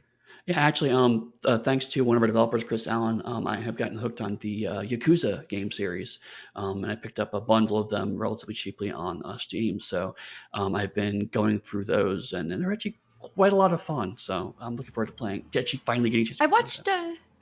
I watched Jacob Burgess play a couple of those, and they were fun. They were more fun than I thought they would be. No, they're based straight on the fact that it's melodrama. not really like, it's great. yeah, it's just not my usual genre. No, but it was fun to watch. yeah, because then I was like, oh, it's Grand Theft Auto, and then start playing it. Yeah, no, it's pure soap opera. And it's so over the top, and I'm playing Zero right now, which is set in the 80s.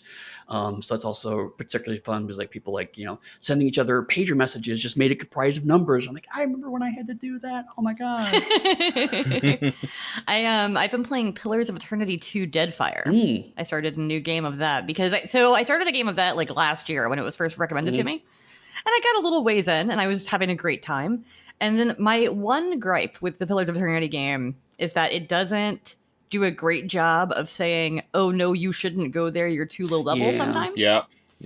And so I got stuck on a fight that was unwinnable and didn't have any good saves I could reload. And so I stopped playing for about a year. And now that I'm over that trauma, I started a new game.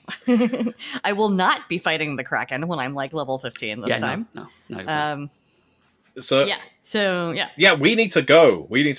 So we're all going on holiday or vacation, if you prefer. So thank you very much, everyone, for listening. And many worlds, one Pathcast.